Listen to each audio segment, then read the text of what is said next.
Hello, good people. This is Critical Mess. It is episode 25. It's the podcast where some people in the ad business rap about movies that critics and audiences don't agree on. I am Nick Honeywell. I'm here with Kris Griswold and Brian McCullough. Producer Ben is here. Say what's up, everybody. What's going on, guys? Hey, it's Brian McCullough, notable only person in the world that didn't love Barbie or Oppenheimer. Wow. Hot take. Oh, wow. I already got Ben coughing over here. got You just more can't take my haters shenanigans. More haters coming your way. Didn't hate him, but just didn't love him. Yeah, hot take. That is hot. Can I give an even hotter take? Yeah. I haven't seen either of them. Oh, that's, my God. that's on brand. You run a podcast about movies. That's right. And you know what? I've watched a lot of movies this year. I've watched many Steven Seagal movies, but zero Barbie or Oppenheimer. And I will watch them, but it wasn't top of mind to do so. Anyway, we're going to do an icebreaker to get the party started here tonight. So our icebreaker for this episode is, what's one actor or actress you can't help but always associate with one character? I got to go with my boy Harrison Ford. Having just done the Indiana Jones franchise last episode, I think we have to go with Harrison Ford on my end. With Indiana Jones. The prolific Harrison Ford, Mm-hmm. Yes, I know what you're going to say. who has Star been Wars, active blah, blah, blah, and blah. at the top of his game from 1980 to 1998. Mm-hmm. I mean, and you only think of one role for him, and that's Indiana Jones. Not one role, one character. That's what I mean. Yeah, character. And I think That, I think no, of that that's one when I that's think of really him. strong. I mean, for Harrison Ford. Yeah. For Han Solo to not even pop in your I mind. know. Well, it's funny because I always talk about this with friends, and they're like, "Oh, you don't love the original Star Wars trilogy?" And I was like, "It's not like something." No, I don't think it has to do with what you love. But I'm like, just saying, I just don't. it's what pops in your I head. don't recollect those 70s, 80s movies as much because I was born in the late 80s. So it's like I just don't remember them, and I didn't grow up with them that much. That's just So that's a it's bold tough. answer to Yeah. pick like one of the biggest movie stars of all time for like I would have expected a very small. Yeah. So yeah, No, good, yeah, it's a big bold answer. We're starting off bold. Yeah. I'm gonna go Catherine O'Hare as the mother on Home Alone. I see her in Schitt's Creek. I even see her in Beetlejuice. I see everything I've seen her in, and I just instantly I'm back to her screaming Kevin. I cannot disassociate her from that role. Love that movie. Love her character in that movie. Man, she was mom for 20 years in all kinds of roles. Yeah, Great pick. All right. I'm going with Pierce Brosnan. Can I guess? Mrs. Doubtfire. Yes. Really? Oh, wow. No, yeah, Not, obviously. James Bond. GoldenEye, one of the best movies of all time. Yep. And then, the other ones he did, everyone knows they're not as good, but I still think they're fun. And he'll always be James Bond to me, the real James Bond, even though they're all great. What a night and day difference between Pierce Brosnan's James Bond and Daniel Craig's James Bond. Both great, but so different. Yeah. Yes, great in their own ways. Huge respect to both of those guys for that. Okay, well, before we jump in, just a quick note, there's going to be spoilers tonight for the film we'll be talking about. There always are. And the other thing is, please, watch the movie. Oh, shit. Speaking of watching the movie, let's start the movie. We need to be watching it while we're shit. doing this podcast. For those that do not know, we watch the movie in the background as we do these episodes. Because I need the vibe. And we need the visual cues as well. Or at least I do. Okay, movie's on. There we go. Okay, All's right. Everything's right in the world, yes. All right, let's start over. Okay, anyways, so back to what we were saying. Watch the movie, yes. And it'll just really help your experience, I think, as we're chatting it up about this film. So tonight we're talking about a film from the year of our Lord 1998. It is called Blade. That's right. We are talking about, dare I say it? I'm just going to say it right now, guys. Oh, here we go. Say it. The best superhero movie of all time, in my humble opinion. Wow. And I'm looking Batman square in the eye. You're looking Matt Reeves' 2022 Batman square in the eye? I'm looking every Batman. Dark Knight. Holy shit. Michael Keaton. I'm looking you all. You're on. looking Sam Raimi's Spider-Man dead in the eye? Out. Stop. You're looking Bryan Singer's X-Men square in the eye? Just okay. We're done. X-Men So- Origins, Wolverine. No. Guys, Come on, No. man. Wait, you're looking Logan square in the eye? Ooh, Logan's a good one. Logan is a very good movie. Okay, Yes. so Logan's staring back at you, but you're standing your ground. I am standing my ground I respect firmly. that. I respect that. And this movie was a hit. I wouldn't say it was a gigantic hit, but it was about a $45 million budget and raked in about $130 million. So you can see why sequels were made. And I just want to give a quick side note too that Blade 2 by Guillermo del Toro is much better than it has any right to be. So, and I didn't know that was Guillermo. I did not know he did that. Yes, he did, and it's good. And I've proudly never seen Blade Trinity. I haven't either. Blade 2 is the one with all the bullet time stuff at the beginning, right? There's like a jump off a building and like a motorcycle, and it's all like bullet time from the Matrix bullet time vibes going on. What is bullet time from? The Matrix? Oh, okay. Anyway, so this film that we're talking about tonight, though, Blade 1, the OG Blade, directed by Stephen Norrington. So I'm just going to go on a very quick tangent here. He's kind of an interesting character. So he's only directed 4 movies. And you've probably only heard of the last one that he directed, aside from Blade, obviously, and that is The League of Extraordinary Gentlemen. Have you guys seen that movie? Ooh, yikes. One of Sean Connery's last, unfortunately.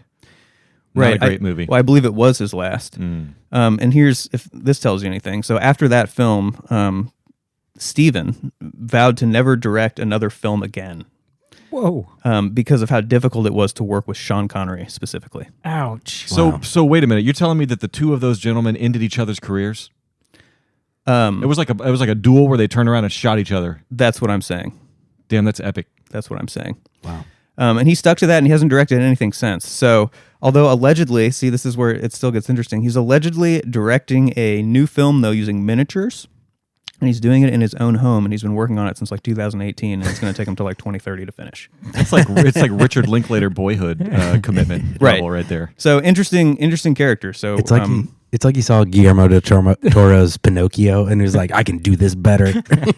something. Yeah. I'm coming out of retirement. Where's my G.I. Joe's? Fucking, I'm going to make an awesome movie. Blade, it stars Wesley Snipes. Stephen Dorff is in this movie. Kris Kristofferson is in this movie. N-B-U-S-H-E, right. I deeply apologize. I can't pronounce your name. Steve Buscemi? This was Karen, hematologist.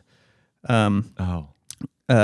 Donald Logue was in this movie, who is he like the German guy who like is always the German guy? No. Donald Logue is like the Sons of Anarchy guy. Oh, okay. Yeah. And no, the guy you're thinking of is Udo Kier. Oh, yeah, who is awesome. I love that guy. He's amazing. Yeah, so I was one day in a former life, I was going to write this awesome Nazi zombie movies before Nazi zombies was even that cool. And Udo Kier was just going to be the doctor, right? Who infects the soldiers with the Nazi zombie virus. He just would have been perfect for that. Anyway, we love you, Udo. So this movie was written by the prolific and talented David Goyer, who has written a lot of movies, a lot of superhero movies, but notably, he also actually wrote the story for Dark Knight. So this guy can do a good superhero movie. That's good pedigree. That's proven. Okay, so a quick refresher for the criteria for the movies we talk about. So the movie's got to be fresh with audiences and rotten with critics, or vice versa, and the disparity needs to be 20% or so. So on Rotten Tomatoes, Blade is at 58% with critics and 78% with audiences. So, a healthy 20-point disparity there. So not ridiculous, but definitely fits our criteria. And I think everyone is wrong about this movie, honestly. Fun fact, I had to use the Wayback Machine to check this, but the critic score has slowly but surely gone up from high 40s all the way to the 58, you said it's at now? Yeah. So it's interesting that critics are going back and giving more appreciation for this film. Yeah, I think it's because they've watched the MCU and the DCEU, and then they've watched Blade, and they've gone, "Oh, this is how good a comic book movie could be." Yeah, no, I think you're onto something there. Okay, let's get into it. When did we see this movie for the first time, and how many times have we seen it since then?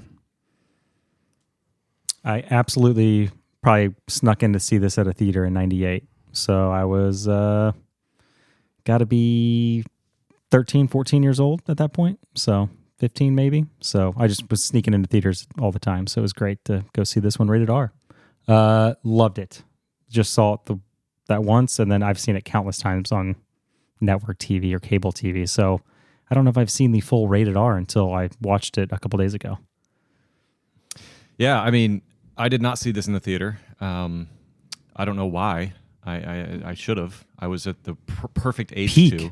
Yeah. But no, my friend, shout out to David Bailey, my friend down the street, 2 houses down. Man, their whole family was like obsessed with this movie, and so there was like one summer where like I just would go over there and like this movie would always be on just on repeat. And I would just watch it, and we would just gush over it. So many times, not necessarily start to finish, but just like on repeat. And then, boy, I haven't watched it since then until Sunday, 3 days ago. So, yeah. So I also didn't see this in the theater. So, yeah, that's I wish I had.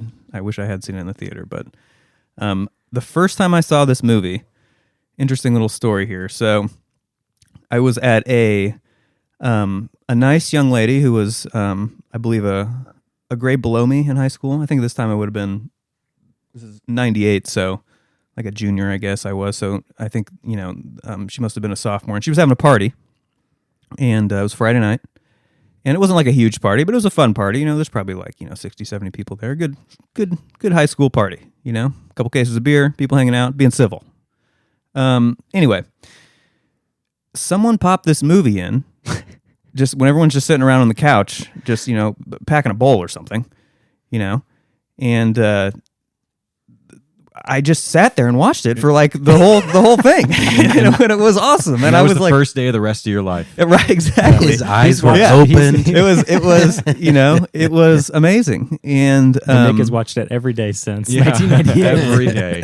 yeah, and it was so awesome. And so yeah, I just sat there and watched the whole movie that night, and Didn't party at all. Didn't Like, party at everyone all. else partied, Didn't you just socialize sat- you with just anyone. Sat down on that couch and you were like, get out of the way. I'm trying to see this movie. Guys, Yeah, party. And so I loved it so much, and I was kind of getting distracted and stuff, so I didn't get to really give it a super intimate viewing. But I did watch the whole thing, and I did go out and rent it though, like either the next day or a couple of days later, because I just needed to see it again. So and then obviously I've seen it a bunch of times since then.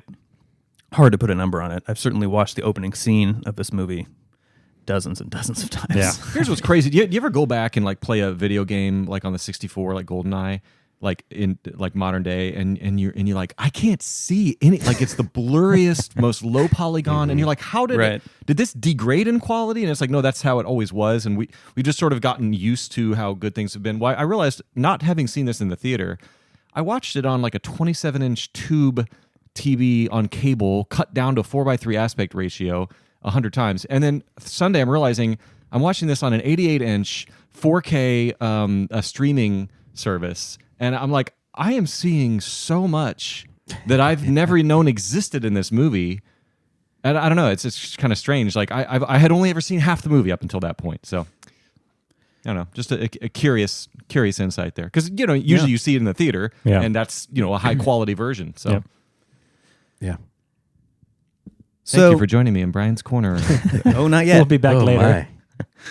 Actually, no. It's time to talk about our sponsor. A special sponsor, always been our sponsor, Old Elk. We love Old Elk, and I think the way I want to talk about Old Elk, the way I want to get into this is I want to ask you guys a question. Have y'all seen This Is Spinal Tap? Oh yeah, classic. Never. Okay. No. Never. Oh, great. Oh, that's a gap, Put that at the Chris. top of your list. I gotta put that on the watch list then. It's a gap. It is All the right. best mockumentary, Oh, okay. By I far. think, of all time. By far. Richard Linklater? No, No. It's Rob Reiner. No. It's, Yeah, it is Reiner. Oh, it is Reiner. Reiner. Yeah, Okay. it is. I've heard of it, but I've heard. I just don't know anything. I literally have no idea what it's You about. definitely heard the probably the most famous quote from it. Well, Which yeah, I won't say yet. Yeah, well, yeah, we're So going I'm to talk about feeling that. I know where we're going. Yeah. So, anyways, there's a joke in the movie that's it is pretty famous about kind of turning up the volume to 11, right? About with the amplifier. It's a rock band, and this amp doesn't go to 10, it goes to 11, right? So it's a little louder. So, anyways, okay, well, I'm glad some of us have seen that film at least. So, anyways, our sponsor tonight, Old Elk Whiskey. And actually, a real sponsor now. I've got to say, we have manifested this, guys. So thank you to Old Elk. They've sent us a delicious bottle of their Infinity Blend, which is quickly on its way to being fully consumed. Actually, has been fully consumed. Yeah, I think Sorry. it's gone already. It's gone. Sorry, guys. It is gone. And ambrosial as always, as we say about Old Elk. So Also, Old Elk, I've decided to stop cursing like a sailor while praising your brand. I think if you want me to start again, though, I will. But anyway, our sponsor now and forever, Old Elk, has a little something in common with Spinal Tap, right? So this delicious Infinity Blend does at least, because in the whiskey world, taking it to 11 kind of logically means taking it to 111, right? 111 proof, which is exactly what this fine whiskey is. Or is it? I think it's even better. Because would you believe me if I told you? It's We can't even get through this. It's 112. No, it's If I told you 111. that this delicious whiskey was 111.15 proof, the most exact proofing that any of us have ever seen here at Critical Mass. And I think, frankly, to get to that level of precision on proofing, you need to be some sort of wizard, some sort of whiskey wizard. I mean, most people would have just round down to 111 or 110 or even 111.25, but 111.15? That is that's next level. That's badass. Next level. It's nuts. It's a brand that appreciates the details, obviously, these whiskey magicians. So, Whiskey Wizard is better, actually. Whiskey Magician is like my next band name. That's amazing. Yeah, it's not bad. Anyways, whatever you want to call them, Old Elk produces the sauce that fuels this podcast, and for that, we are forever in their debt. And by the way, I just want to point out that we were praising this stuff well before the fine folks at Old Elk kindly and generously gave us this sponsorship. So hopefully that tells you something. So fair listener, if you like whiskey, or even if you don't like whiskey, just buy some Old Elk, right? Whether it's straight wheat, Infinity Blend, high malt, or something else, whatever, just get the Old Elk, crank it up to 11, or 111, or 111.15, and run with the herd, baby. And can I just say how legible the label is? Yeah, We're not great- dealing yeah. with Johnny Drum here. You can see it. You can see it Yeah. from It's- across the room. Yeah, As no disrespect, resident Johnny designer- Drum. Yeah. We love you, Johnny Drum. As resident designer, 100% agree. 111% agree. Great design. label. Yeah, great stuff. Anyway, all right, guys, it's time to rate the movie. Do it. Somebody do it. Go, Brian, go. I like Blade a lot. I like it as much now as I did when I was 16. I think I appreciate it on a different level, not like qualitatively, but just like I appreciate it as like what it is in the time period that it was made, and sort of like, I don't know, it inspired. I see a lot of Matrix in this movie. This movie came out before the Matrix, guys. A year before. Buckle your seatbelt, Dorothy. Because Kansas is going bye-bye. And you know how much I love the Matrix. And when I look at Blade, I see this kind of bluish greenish filter. I see this fucking badass black costuming that it's reminiscent of the Matrix. The soundtrack, the kind of electronic soundtrack to this movie. There's even like an elevator lobby scene. I mean, there's a lot of inspiration So here much. stylistically. So I credit the movie a lot for that. And when I was 16, I hadn't seen the Matrix yet, so that whole component didn't exist. So yeah, I like the movie a lot. It's not a perfect movie. It's rewatchable. But I have some problems with it. But again, it's favorable. I'm going to give it a 72. Great rating. I'm right up there with you at a 78, a little bit higher. I forgot how much I love this movie. I really thought the graphics and the one-liners and stuff were going to take me out of it, but man, it is outrageously enjoyable. And there's so much detail to what they put into this that I can appreciate, especially 98. This is coming off of what Batman and Robin and the crappy 90s Batman movies they ran through. The Joel Schumacher ones, I like those. Now, when you say you like those, is that kind of like how like you like Funyuns? like I could buy that analogy, sure. Okay. No. Also, never mind. I don't want to get into these. Okay, we're seeing people shoot at an innocent woman. On Oh no, Brian, we're Brian. Sorry, Slow okay. burn. We'll cover everything. We'll cover it all. We'll cover it all. Everything. Brian's It's Corner, on slow burn, screen. we got it all, yeah. It's on screen right now, so I saw it. Yeah. So you're at a 78. Okay. 78. Yep, that's a strong one. But yeah, dropped it down. I mean, it's just so good. Like a lot of this, Way better than Joel Schumacher's Batman. Yeah, and and Robin, it's for sure. insane. Like you said, it's insane that this came out a year before Matrix. They couldn't have seen this or known that it was coming because it had to have been just months apart in shooting and filmmaking. And there's so many things that, the all leather, the glasses, all these things. It's just incredible. I love it. All right, so you guys probably obviously know the first number of my rating. 9. 1. No, yeah, Grizz got it. No. Oh, No, I'm kidding, guys. I'm not going to give this movie 100. Damn it! I would like to give this movie 100, but Can I guess? I don't want to steal your thunder, but you can. no, I won't. I don't want to steal your thunder. Well, I will say though that my ratings in the last couple of episodes have been very polarized. Under 10. Yeah. So I'm aware of it. No. Oh shit! I Oh, no, adjusted- you did prop Yeah, up. he adjusted both of them. Yeah, that's true. You popped them up. It above was a 10. small. No, he decreased one no, of them. Yeah, no, one was decreased and one was increased. Yes, that's correct. Yes. But Nick, no one wants to listen to a podcast where somebody who gives a movie a 50 talks about it. They want to hear somebody who gives it a 9 or a 99. So I think the polarizing. Don't apologize for that. Yes. Well, it's just how I feel about these films, and I'm giving Blade a 94. Oh, wow. Okay. I was gonna guess 95. Okay. Yeah, 94. I think that makes a statement in and of itself. But Nick, love the movie. You have the both the lowest and highest rating of any movie, I think, between the three of us. Yeah. I have think strong opinions. 93, By far, yeah. 93 was the previous, so very, very good. Very high rating. I have strong opinions. Yeah. This movie means a lot to me. A lot of nostalgia, obviously. So I get that colors my opinion. So, but yeah, love this movie. Absolutely love this movie. But let's talk about why critics and audiences do not agree on this movie.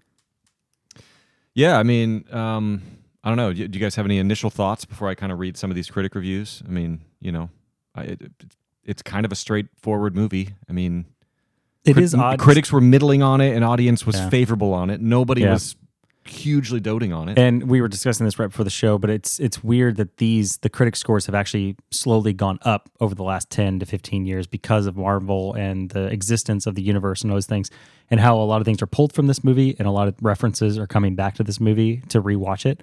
And I think there's grown respect for it. And I think there's a lot of that coming up. So it's wild. The 10, 12% has gone up over the last 10, 15 years, which is kind of, It's good. it's really sleuthing. interesting. Very good sleuthing on your part. Can I ask real quick? I just want to know your opinion on this. One of the top YouTube comments I saw on a Blade video was something about how basically if this movie didn't exist, the MCU would not exist, Oh, really? because basically because this was the first Marvel movie that really showed people that these movies could be big hits, and then oh my gosh, look what happened. Yeah, I think it's hard because I do love Marvel movies. I love superhero movies in general, but like I think this was a weird one. I feel like it was not that massive that it launched Marvel into another stratosphere by any means. All through the 90s and even into the 2000s, early 2000s, Stan Lee was still selling off rights to all kinds of movies and names and characters, and this was one of them. I think he sold it off for like $40,000 or $50,000 just to get rid of it and make cash back to himself. So that's why they were able to get this, buy it, and make what they wanted. Wesley Snipes going full, almost method acting, I guess, apparently. Too bad the rest of the MCU couldn't have been rated R. I mean, I know. Well, that's hard because DC was the darker, more brooding overall character arcs and stuff like that. So DC was always the darker, more intense rated R feel. And then Marvel was more bright, fun, colorful characters and stuff like that. What DC movies are rated R? They're not, but the comics are very dark and Sure. very intense. I guess my point here is like MCU is made for kids and teenagers, Yeah, and Blade yeah, is yeah. made for I'm not going to say like 50, Discerning 50-year-olds, adults. but yeah, it's Yeah. made. It's a more authentic movie to me. Yeah. It's not just formulaic. I mean, you look at one MCU movie, you've seen them all, and I get that that's because of the Disney machine and everything, and I get Blade came before that, but I mean, you just look at Blade and it stands alone. You know, it's not. I mean, obviously there's the sequels, but you can't retroactively judge Blade for its sequels. I mean, Blade isn't coming off the heels of a bunch of really gritty, dark, rated R action movies. It's coming off the heels of the era of Joel Schumacher in the silly PG-13 Batman movies. But look at it; it still stands alone. Yeah. 25 years later, 25 years later, it still stands alone. It's because it's so dark, it's so different from any other Marvel movie before and after it. Yeah, and I think you're right. I like I said, a good sleuthing on that the way that ratings crept up, and I think you're right. I think it's because the Marvel fatigue, and I think critics go and revisit this and they go, wow, that's a vision. That's a visionary. And it's movie. because DC never made a choice to go hard into the hard R area, and I think it's because Marvel tried it, and I don't think it was like such a big success that it launched a bunch more movies. It did 3 more sequels, but they weren't. I don't think they got intensely better. But nice. Now, what did it gross worldwide? It was like 100, 130. And what was the budget? 60. 60, 40, 50. Yeah, it was 45, I think. 40, yeah. So it was a pretty big success. Yeah, I mean, it 3X. It probably broke even. Or double. Probably broke even. Yeah, No, 'cause because you you got to look at the movie budget. You look gotta at budget, at, and then you look at marketing is usually 2x, 1.5, 2x. and then you got to look at times. investor cuts when Yeah. that's a worldwide gross, probably, right? Or is that a domestic gross? Do you know? That's the number on Wikipedia. Okay, so if that's a worldwide Thank you, gross, you're looking Wikipedia. at it comes out in other countries, and the studios get a much less of a cut than they do domestically. Plus, you got investor cuts and everything. So if probably this movie probably broke even. Yeah. Box office. Now ancillary and stuff like that, like media, physical copy sales and licensing, it made money. Yeah. But box office, that's a break even, which is what they want. Studios want to break even on a movie because it means they're going to make money later. Yep. So yeah. The critics' consensus. Though some may find the plot a bit lacking, Blade's action is fierce, plentiful, and appropriately stylish for a comic book adaptation.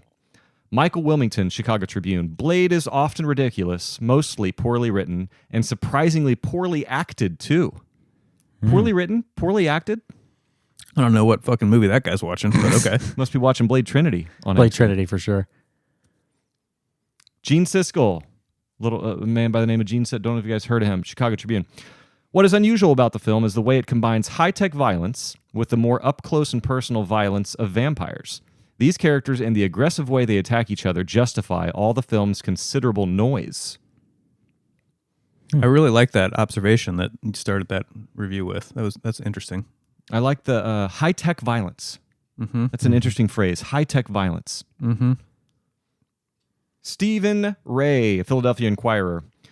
Blade would have been a lot more fun if everybody had lightened up a notch. Hard disagree for me on that. Yeah. Absolutely Hard no. disagree. What do you talk about light? He's then? basically saying, let's change the tone of the movie, the very intentional to be tone more that the movie funny had. and campy. I found the movie very light. Yeah. UV light. UV light. Again, not As to, a I'm Blade. gonna keep coming to Marvel because they're top. They're everywhere, and that's like the gold standard these days. Marvel is a light. Those movies have light tones, and you come back to. And I know I'm grouping 25 movies together, but actually I'm doing that on purpose because they're all the fucking same movie. You go to Blade, and Blade is very, very dark, brooding, serious. And man, I got a soft spot for movies like this. I'm going to mention The Matrix again. I'm going to mention Matt Reeves' Batman 2022 again. I think that's the better of these two, but still very dark and just like all the way in on the tone, and it's great. And can I say really one quick thing about that? I think that's a really interesting point, and I think just very briefly, light tones equals low stakes to me. Oh, light Right? tones equals low stakes. That's a great observation. I'll have to chew on that for a while. I'm sure that's not always true. No, I like that for this movie. Yeah. Listener, write in if you can think of one. Yes, Yeah. please. Almar Hafidasan, BBC.com. Snipes plays the superhero character with such aching coolness that you can't wait for the next dumbass vampire to get in his way. Amen. Yeah, breach. So basically, here he's praising the movie for just a showcase of Wesley Snipes, just badass Wesley Snipes, which we've only scratched the surface on, and I'm sure we're going to talk about him more. But good Lord, is he a badass in this movie? And one of the most badasses of all time. And that's a little teaser for Brian's Corner coming up here. But yeah, he's saying this is just put somebody in his way and see what he does. And yeah, I'm in. James Berardinelli, Real Views. Blade has the capacity to dazzle, but it also will leave many viewers dissatisfied. Go fuck yourself. Well, I mean, what dissatisfied? Like what would leave somebody dissatisfied? What do they want? Maybe they want a character arc because this movie doesn't have much of that. I don't know. Like that could be a dissatisfaction. Maybe. I don't know. I think there's some arc. I think Garen's there's got a arc in little, there. nice little arc. Anyways, we're gonna get to that though. Oh, you're gonna Blade didn't have his arc. No, we'll talk about it later. In Who? Blade. Do you think Blade had an arc in this Yeah. movie? Blade was exactly the same from start to finish. He had zero arc. This last one, Charles Taylor, Salon.com. The fight scenes, particularly Blade's first appearance, are undeniably exciting. Yeah, truth. You guys think of the fight scenes when you think back to this movie? I mean, is it? I think the fight scenes in this movie are so good for so many reasons, and I'm just gonna give one reason right now, because they don't just drag on for like 15 minutes like some of these fucking Marvel movies. like just punching people in the face and throwing fireballs and pieces of building. I'm just like, okay, it's just these movies. They're punchy, they're nice. 2 minutes in and out. Even the final sequence is just it's not that drawn out. So I really appreciate that. I'm going to say two things: one in favor and one opposed. The in favor is there's no destruction in this movie. I get so fatigued of the destruction. There's a fight scene and the entire city is flattened, and I don't know why I get anxious when that. I'm like, who's going to clean this up? Like these people's small businesses are ruined. These cars are like just the dollar signs flash in my eyes, and I know that's a stupid trifle, but like I always get anxious when Marvel movies destroy the world. What I'll say is bad about it is it suffers from the each person take a turn coming at Blade. Everyone just stand there swinging your sword. Yeah. And then when it's your turn, go in and get your ass kicked. But can I defend that really quick?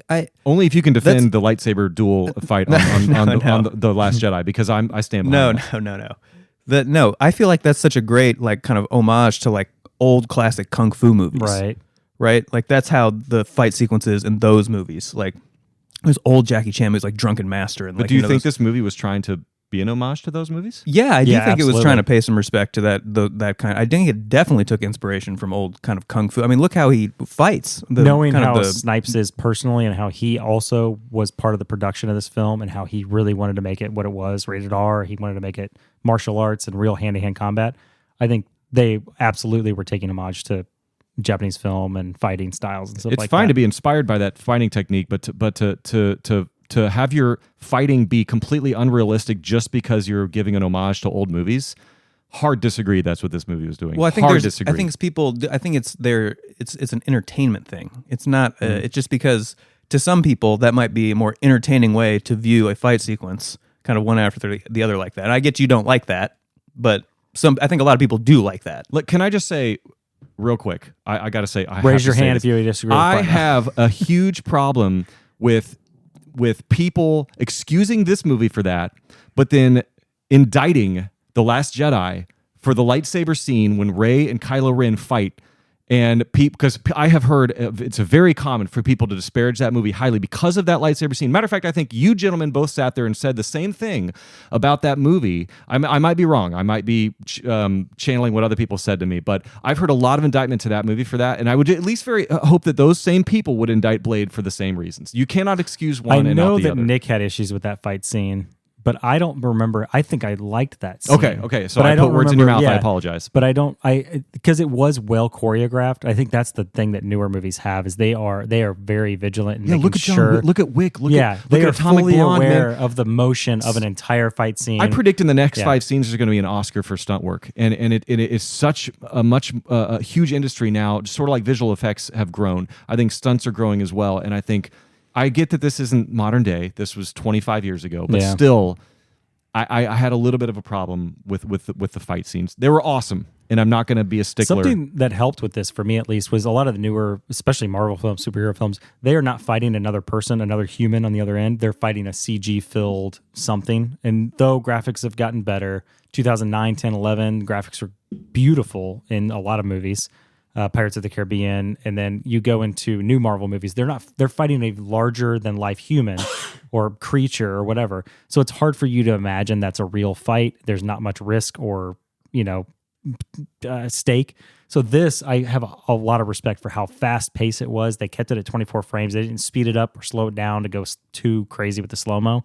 How many slow mo shots? They waited till Blade 2 for that. Yeah, I don't think there was any slow mo. This movie had some fast mo. There was some overcranking, some very interesting overcranking in this movie. So the fight scenes were all shot in 24. I had to look that up. I don't know if Ben can confirm that, but a lot of those were shot in 24. And fucking throwing his name out, and I forget his name. Snipes. Wesley Snipes he was adamant, and he was moving so quickly for them in the fight scenes that they had to make sure to choreograph for it, which is insane. Okay, well, I guess, yeah. I mean, it's to each their own on the style of fights they like. I guess all I'm saying is they weren't perfect. The Matrix did it a lot better. And what movie is that? It's a little movie. It's a little indie pick that came out Matrix? by the directors of Bound. Do you like that movie? Another amazing movie, by the way. If you haven't checked out Bound, check it out. Great movie. Joey Pants. All right, let's look at the audience reviews here. So I just read the critic reviews. That sounded very positive. And again, the critics did not hate this movie. I think the critics accepted this movie. And I think there was a couple negative ones in there in that pool that I read, but most of them were saying, yeah, this is what's good about the movie, and I think they they weren't gushing over it. Respected it, not loved it. Yeah, there you go. Yeah. Good way to put it. The audience was hotter on it. We'll see what they said here. We'll see kind of a through line. Tanya B. I've always loved this movie. Seen it so many times. Great music, actors, and sexuality. 10 out of 10. Sexuality. Are vampires sexual, guys? They were in this film. Oh, they are. Yeah. Vampires are sexual. This is definitely, I love the contrast of this film and how they portrayed vampires. I thought it was definitely different for the time. I don't think, the cool thing was just Steven Dorff, I thought, played this perfectly. Like, he just played that brat billionaire son. Can you imagine whatever. being that blonde to other vampire? And they're like, all right, in this scene, you're going to suck Steven Dorff's tongue, which is covered in blood. All right. Got it. All right, let's do Roll. 10 takes. But I thought the contrast was great. They showed the old school vampires and like the way they visualized them and in suits and ties and black everything. And then they showed Steven Dorff and how his character was like this clean cut. He's got his his MP3 player in. He's got like his computer and tech. His coffin wasn't a coffin. It was like this weird like digital like all steel bed. So I think that contrast was fantastic. Sexuality, Nick? Yeah, I thought there was an especially kind of interesting twist at the end of the movie with him and Karen. I want to talk about that in Slow Burn. Okay, yeah, sure. And how that kind of, but that element. So yes, You would agree? yes. As would I. Hutch E. Excellent. Years later, it is better than when I first watched it. 10 out of 10. Does Blade hold up? I think it holds up so well. I think I couldn't honestly, when I saw this, I just looked at it was made in 98. I was like, this movie is more than 25 years old and it holds up great. This movie could have been made 10 years ago and I would have not batted an eye. Some of the CG doesn't quite hold up, but it's still pretty fucking good for the time. Like, I think really good, actually. There's only, once again, we're going to talk about it more in Slow Burn, Yeah. but I thought the CG for the time was excellent. I think it still holds up. It's about a 50-50 for me on holds up, what doesn't, what does. It's weird that some of the scenes did hold up really well and they looked great, and then they showed the exact same thing, and you're like, oh, what the fuck? What happened there? Like, why did they cut the budget there but not the other side? So I think it holds up. I Yeah. agree. I think it holds up well. TM. Easily one of the best movies of the 90s and the only good Marvel adaptation, in my opinion. I can't think of a more iconic opening sequence in an action movie. And who doesn't want to go to that blood rave? Let's be serious here. 10 out of 10. My thought was, I don't want to go to that blood rave. See how messy it was? No, well, if you're a vampire, you do. I also have a problem with that. Okay, I love milkshakes, but I don't want to be showered in them. But I have an this is issue a with little the different. blood. You don't need milkshakes to live, bro. Or maybe you do. But I don't know. what's the appeal of having the blood showered onto you? Like, You're not a vampire. You don't get it, man. oh, I just don't get it, huh? All right. No. Okay, well, I'll take your word for it. I don't want to go to that blood rave, though. By the way, it looked terrible. By the way, Let's make that a pull quote. It was a fucking awesome scene, by the way. One of the best scenes in the movie, maybe Yeah. the best scene. But I don't want to go there. I just want to watch it from afar. I thought that was a great review, by the way. Okay, good job, TM. I don't want to go to that blood rave. I don't. No. I already wrote. That's literally what I have written down here. I don't want to go to that blood rave. I already wrote down love milkshakes, but I don't want to be showered in them. So that's Brian. Monsol E. Some MFers are always trying to ice skate uphill. I have no idea what that means, but it and the rest of the movie are amazing. 10 out of 10. All right, let's save that for Slow Burn. Okay, I got a little fun fact for you guys on that one too. Morbi I. Okay, this is his name. Good vampire movie. Not enough Morbius. My grandma and second cousin enjoyed it also. Back to watching Morbius on repeat. 10 out of 10. You love it when people rate 10 out of 10 with a shitty review, don't you? No, I don't think that was a shitty review. I think he's trolling us. I think he's tongue-in-cheek saying that Morbius was a good movie, and he's like a Morbius fan, and he like takes time out of watching Morbius to go rate other movies. I have a whole lore with this person. I'm infatuated with his grandma and second cousin and why he felt the need to tell the internet about them. Last one, guys, Anonymous. This movie changed my life. It was one of the first introductions to vampires that I had and made me the weirdo I am today. Nick? 10 out of 10. Actually, it's not anonymous. Nick Honeywell. No, I'm just kidding. No, yeah. No, I mean, yeah. You guys, Nick H.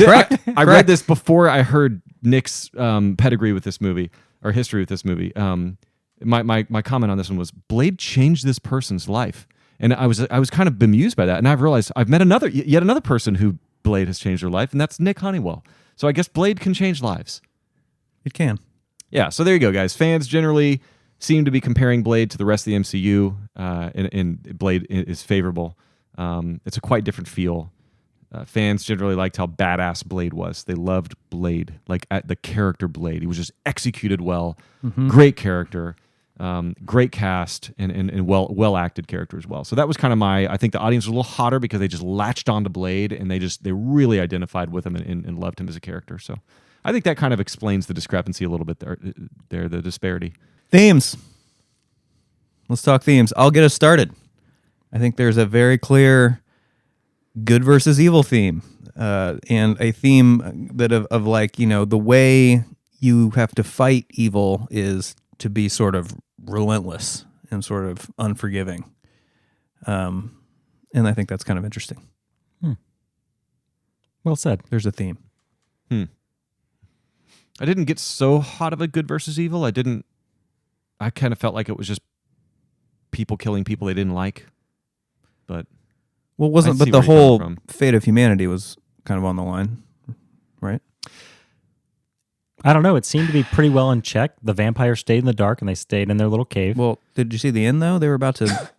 The blood gob's coming back and was going to take over the world. Well, that was only because of Stephen Dorff's character. That had nothing to do with the round table of vampires. They seemed to actually work well with humans, as they talked about, and they had this agreement in place. I mean, definitely the blood god Stephen Dorff and his whole crew, they were evil. I definitely agree with you there. I'm just not so much seeing good. Like I'm seeing Blade, who is just on a vendetta. Like he's on a never-ending vendetta to kill every vampire he can find because of what happened to his mom. I mean, that's to me that's more of an anti-hero than a good hero. Yes, we'll talk about this in Brian's Corner, I'm sure. But the whole idea of his theme or his arc or whatever you want to call it, the only reason he's after is because he was wronged by a vampire killing his mother and causing this pain for him to have to go through as a daywalker. It's sort of like John Wick, right? John Wick, it's not good versus evil. It's they fucking killed my dog, and so now I'm going to kill all of them. Which is ironic because him and Stephen Dorff are almost identical characters, because Stephen Dorff is the outsider in the vampire community because he's not a pureblood,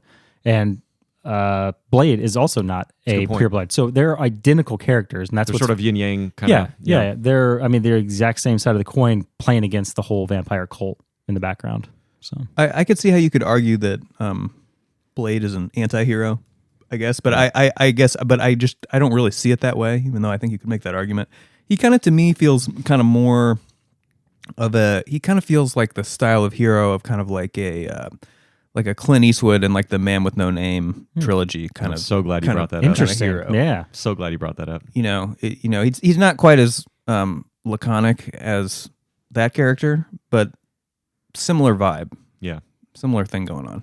I got a real strong theme in this movie. And this is one of the reasons I rated it so highly, or as high as I did, I suppose. I think number one was just the style and execution, but number two is this theme, speciesism, right? I think this movie really explores, is it better to die than become non-human? Because you see these vampires, you turn into a vampire and you can have this awesome life, right? You can party and you can be strong and powerful. And of course, you have to feed on blood to live, but there's downsides, but better than dying, right? Yeah. But not because they're like, hey, use this gun on yourself if you start to turn. The Kris Kristofferson, Whistler tells that to Karen. He's like, you start to turn, use this on yourself. It's better to die than to be a vampire. And I can see both sides. I can see his side because from a human's perspective, humanity is our species, and we in anything not that is a different species, and so you're not going to identify with that, and it's going to feel very foreign. Now, if you could somehow cross into that other species and become that and look back on humanity, would you then feel that humanity was foreign and that whatever species you are is? I mean. Yeah, is it better to die or become a vampire? And I like that. I like that there are characters who see both sides in this movie, and I thought that was a pretty cool theme here. Yeah, I think that's a good observation. Yeah, I do. Yeah, I do think though. I don't know. I still feel like back to the good and evil thing. Like think of like Kris Kristofferson's character.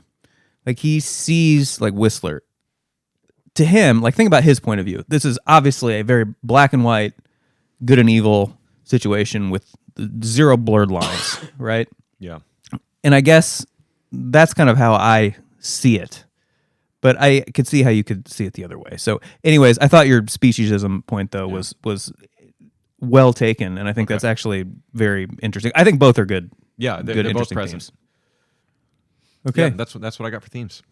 Grizz, any thematic thoughts? No, I just want that unlimited Blood Rave membership.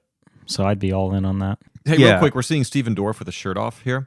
25 years ago, I think you could be on screen without shirtless and be kind of a scrawny Steven Dorff. Do you guys realize you don't see that anymore these days? If somebody takes their shirt off on screen, they're fucking jacked. And if they're not, then there's some weird reason they're not. So it was weirdly refreshing to see like a normal man shirtless on screen. I think you're onto something. I greatly With hair. appreciate that. I think, With yeah, a hairy right. chest, Yeah, too. he's very Yeah, He greatly looks like, appreciate that. He looks like pre Captain America. Like Yeah. before yeah, he does. He sure does. Funny enough, his stunt double later in the movie has like an intense 8-pack. If you look close, it's so funny. All right. Arcs. Any arcs? I'll start because I brought this up earlier quickly. I think Karen had an arc. I think Karen kind of started off as sort of naive and sort of unable to fend for herself, and then kind of warmed up and quite literally warmed up that big fat vampire, the Pearl. That scene we'll talk about a little bit later, but that was part of her transition into sort of like a little bit more of a badass supporter of Blade, and down to kill some vampires too. I mean, I can see that. I didn't get that vibe because at the beginning she's holding her own against that other mortician guy, and she's like kind of she's not some kind of like pushover. She's like dissecting this tough body. chick, Yeah, dude. she's very tough. Yeah. I didn't. I mean, But she just gets rocked by that vampire in that scene, and her at the end of the movie would have defended herself against that vampire. Sure. Yeah, I think there's a slight arc there. Yeah, for her toughness. Yeah, And I don't a think tough she. hematologist. Yeah. Because it's like she's already dumped this guy. She's already over him. You know what I mean? She's already kind of her own independent woman. She's Yeah, but- I might but be can reaching see here a that. little bit. I'm trying. I'm trying to get an arc out of here. And Hey, Nick- I think I got Hey. one. And Nick, that's the a only ground ball still has an arc. There you go. There you go. because the Earth is curved. Yeah. Nick, Gravity, yeah. That's the only arc that I saw in this movie. The only one. So I think I kind of touched on it a little bit earlier, but I think Blade has a slight arc in the fact that he has this like strong vengeance to find his mother's killer or find his mother's like why he is the way he is. And he is wondering why he is the way he is. And then he gets to the end where he has to confront his mother. His actual mother is still alive. Dorff, I guess, bit her and she became a vampire and then a slave to him, I guess. And I think in that moment, he has to choose, like, does he go back and try to save his mother, or he kills her and ends her life? And he ends that entire storyline of him going after who her killer is and why and what is he doing, all these things. And then he just simply, at the end, he decides to murder her in that moment and in the cycle. And then he just decides he's just going to go after and destroy vampires in general. So I'd like you to nuance that from an arc, from a decision to an arc, right? Yeah, Is I don't, there- know, if I don't it- know if it's an arc. That's the hardest part. Is I don't know how big of an arc that is, but I feel like he had to make that choice, and his entire storyline is trying to find who killed his mother, why he is the way he is, who was his father, Yeah. who was the killer, all those things. And I think that's very interesting stuff. And I think Yeah. decisions and plot points are very interesting. I don't think there's a point in time in this movie where Blade would not have chosen to do that. That's why I don't think that's an arc. I think at any point in time in this movie, if he's confronted with that exact same situation, he does the exact same thing. And two things. I didn't finish this movie and go, well, there were no arcs in that movie. Like I'm not like looking for arcs, right? But arcs are sort of a unconscious thing that they give depth to the movie to where when you're thinking back, you're going, oh, I was on a journey with this character, whatever. I don't think a movie has to have an arc. I really don't. We've said that before. Yeah. We've said movies have to have themes. They don't have to have arcs. That being said, if it did have some sort of a deeper, complex arc, I don't even know how they would have written that, but I think that this movie would have been an 82 or a 92 for me, maybe. But yeah, I just think that decisions are important, plot points are important, but arcs are their own thing, and I don't think this movie had any. Fair point. This is Critical Mess. We are talking about Blade from 1998. We are sponsored by Old Elk, especially the Infinity Blend, which is Infinity Delicious. Good gravy. It's good. So good. 111.15 proof. 0.15. Gotta love that precision. That delicious precision.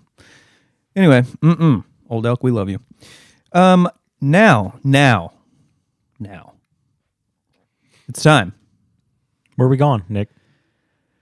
Well, I think you already know the answer to that, but Take us there. You know, it's a special place, and we go there every week, and we fill up our drinks with we blend all the drinks, right? The Pepsis and the Barks root beers and the High C and the you know all the drinks. We make our own drinks. Little small crushed slush puppy ice. Always yeah, that's with the crushed best ice. ice. Yeah, Jimmy John's has that ice. Yeah, they do. Yeah, and very few others do. Very and I've few. heard those ice machines cost extra money. Mm-hmm. So, anyways, we'll talk about that Brian's more Corner has it. later. Anyways, yeah, where are we going? Ben is allergic to Brian's Corner. Hey, everybody. There's a cat or something around here in Brian's corner. Gather around, everyone. Welcome to Brian's Corner. Glad to have you here. Today, I want to talk about anti-heroes. I think Blade is an anti-hero. What's an anti-hero? Well, it's a conflicted hero. It's a hero that doesn't care if people like him or not. It's a hero that maybe is motivated by other things besides straight good versus evil. It's I think a very interesting type of hero, maybe my favorite kind of hero. I don't know if any of those are the right definition. I did not look up the definition of anti-hero, but I want to talk about the idea of an anti-hero. So I found 24 anti-heroes in film, and I ranked them into two divisions of 1 to 12 seeds. And I would like us to do an anti-hero bracket. And I would like to hear who is the fucking baddest ass anti-hero ever to live. Okay. Cut that out. I just set the beer down. There we go. All right. How are we going to do this? So I'm just gonna. This is Brian's Corner, so I've already set the bracket up. Okay, we got East versus West, right? All right. I just want you guys to give me the answer. I'm gonna pit these two together. It's one seed. I and a get 12 it. seed. Okay, here we go. And I want you guys just to tell me who This is fun. What's the name of this bracket? anti-hero bracket. Okay, well, okay, we could come up Make with a something better make a than better that. name. What could it be? Well, I need you need to give me a deliverable, and I need a Writer. few minutes. Okay, all right. I'll get that. Here, I'll ping the AE. I also don't think we have the rights to anti-hero from Taylor Swift. No, we don't. I Yeah. already thought about that. Damn. But yeah, guys, listen. Your answer can be who you like better. It could just be who. Yeah, it's whoever comes to you. Who Yeah. wins in a fight? Yeah. Who wins? If these two characters are in the movie, who wins the movie? Whatever I metric think it's you the want to bigger use. badass, right? Yeah, just let your Just heart the speak, bigger guys. yeah. All right, and let's there go. may be somebody who can physically beat somebody else up, but does that mean they're better? I don't know. I'm going to let your hearts decide. I'm going to give you the 1 versus 12 seed in the East, and give me your thoughts. Okay, not even thoughts. Just tell me who. Right? Oh, Ben, you're in on this too. Yeah. Oh, Yeah, okay. he is. Yeah. Yeah. So I can get ready. Well, yeah, because we got to Ben, have an odd we number. got to have an odd number. All right. Number 1 seed, Blade, of course. Number 12 seed, Max Payne. Yeah, I like Max Payne, but obviously Blade. Yeah, for sure. Going Blade. Easy win. Yeah, Okay. Blade. Blade wins that one. The number 2 seed, John Wick. Number 11 seed, Jack Reacher. John Wick. John Wick for easy sure. too. Jeez. All right. We're going to have John Wick versus Blade. Oh, jeez. Of course. Number 3 seed, Magneto. With the number 10 seed, Dirty Harry. Dirty Harry all day for me. I'm going Magneto. Nah, I can't. Sorry, do I don't it. even Harry. like the superhero movies. Yeah. Okay, fine. I'm fine. Dirty Harry. I'm Well, no, you guys are shit. right. Wow. Wait. We got an upset already? Yeah. We got Dirty Harry over Magneto? Yeah. Yeah. I mean, Wait, Magneto. wait. The only thing that keeps Magneto going is that scene in the bar in Argentina Yeah. with Fassbender, Yeah. and with the Nazis, and that's one of the That coolest. is one of the greatest coolest scenes I've ever seen in my life. Yeah. Yeah, but Yes. think about Yes. Magneto. Like, think about him. He is such a great anti-hero. I know you're right. You're right. He is a great anti-hero. He's but Dirty Harry. Dirty Well Harry. done. He Dirty- is the boss. Well, hey, I may have seeded this incorrectly, but okay, I'll accept the upset here. Magneto doesn't have 45. True. I clearly would have picked Magneto here, but we're going Dirty Harry. Okay, we're number 4 seed Deadpool with against the number 9 seed the Driver from Drive. Obviously, Driver. Remember, this isn't just who you like better.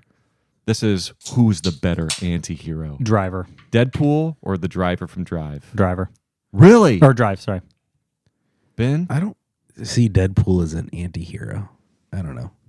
I will say that everyone on this list has been described by at least one professional critic as an anti-hero specifically. So I didn't just pull these out of my ass, but I also, you can also argue that they're not. I think Deadpool is because he's kind of like Blade. Like he's an asshole. He doesn't care if people like him. You know, he's not out to like sort of be this like Captain America, but he's also fighting against the bad guys. So. He's fighting against the bad guys, but also he's like doesn't care about anything. You know what I mean?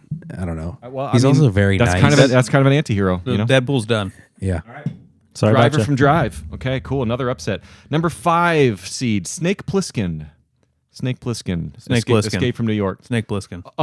Snake. Wait a minute. Okay, yeah. Oh, shit. Make me Okay, think go about ahead. this. Make We me both think voted about Snake. this. Go Number for it. 5 seed, Snake Plissken versus there's- number 8 seed, There's only one. John McClane. I knew you were going to say that. There was only one person. There was only one person you could have said there. There was only one. Oh, that's tough. And you're right. I'm going to go John McClane. Yeah, Damn it, John because that's the McClane. only one you could have said. What's the room saying? John McClane. I hate that matchup. You guys are going John I McClane over hate, Snake Plissken? John I hate McClane- that matchup. Wait, I'm I sorry, hate wait. that matchup. John McClane is an anti-hero. Yeah. Yeah, I can see that. Yeah, he's an everyman. He's thrust into this situation. He just kind of cares about his wife. You know, he's an anti-hero, of course. He swears at the police. He doesn't set out to be some good guy. He's kind of a bad guy, you know? Yeah, but he's he's still divorced. morally. All of his choices are not morally wrong. They're No, morally anti-heroes aren't correct. morally wrong. They're just not your typical hero in that they are... He's not Captain America. flawed. They're flawed They're and- flawed. Their morals are sort of more self-serving a lot of times, or at least they're not your classic, you know, just good guy. Okay, all right. Like Captain America. Yeah, I gotta go John McClane then. I can't get. That's a bad matchup for Snake. Yeah, So we that's have tough. Sorry, 3 Snake. It's a bad. unanimous upsets in this room. Wow. Yeah, Okay. it's just not going the way you thought. Number 6 versus number 7. This is almost a dead heat. Number 6, Judge Dredd versus number 7, Indiana Jones. Who wins, the 6 or the 7 seed? I think Dredd is the better Dredd. anti-hero. Dredd. Yeah. And Dredd's definitely a more anti-hero for sure. Judge Dredd. All right. In the West, number 1 seed, Batman versus the number 12 seed, Han Solo. Better anti-hero. Han Solo. Man, I know. I that's a tough one. The fact that this isn't fucking unanimously Batman is blowing my mind right now. But Han Solo. I mean, those movies just mean so much to us. Yeah. We're not judging the movies. Hey, we're not judging the I movies. know, but Brian, it's hard. Ooh, that's tough. I gotta go Batman. Yeah, I'll go Batman. You guys too. literally just picked Judge Dredd over Indiana Jones. Clearly, we're not judging the movies. We're judging the characters, No, dude, Dredd the was actual a characters. classic. Judge Dredd, No, well, first, yes, not Dredd 2012. I think both are classics. Well, you might want to read. Take Rob Schneider out of that movie, and you got yourself Sorry, Rob. an Oscar winner. Nick, set yourself up with a double feature: 1993's Judge Dredd, and then Indiana Jones and the Raiders of the Lost Ark. And then you tell me which movie's better. All right, so we're going Batman. Yeah. Over Han Yeah, Solo? yeah, we are. That's the right answer, and that's what I was going to type regardless of what you motherfuckers said. All right, number 2 seed, Wolverine versus the number 11 seed, the man with no name, as Nick has already Oh pointed man, out. see that's I hate to. Yeah, I'm going with Man with No Name. He's a better Man- anti-hero. I love Man with- Wolverine though, but I'm doing it. Man with no name. I'm saying Wolverine. You guys, Wolverine is like literally the poster, Yeah. the Is my opinion is the Wolverine. like that's like the textbook example of an anti-hero is Wolverine. I'm Some typing people, Wolverine. No, some people don't care about X-Men as much as you do. Wow. apparently. I don't care about X-Men. Well, I do, but Wolverine's amazing. All right, in the West, the 3 seed, John Rambo versus the 10 seed, Jason Bourne. Rambo. Rambo. Rambo. Ooh.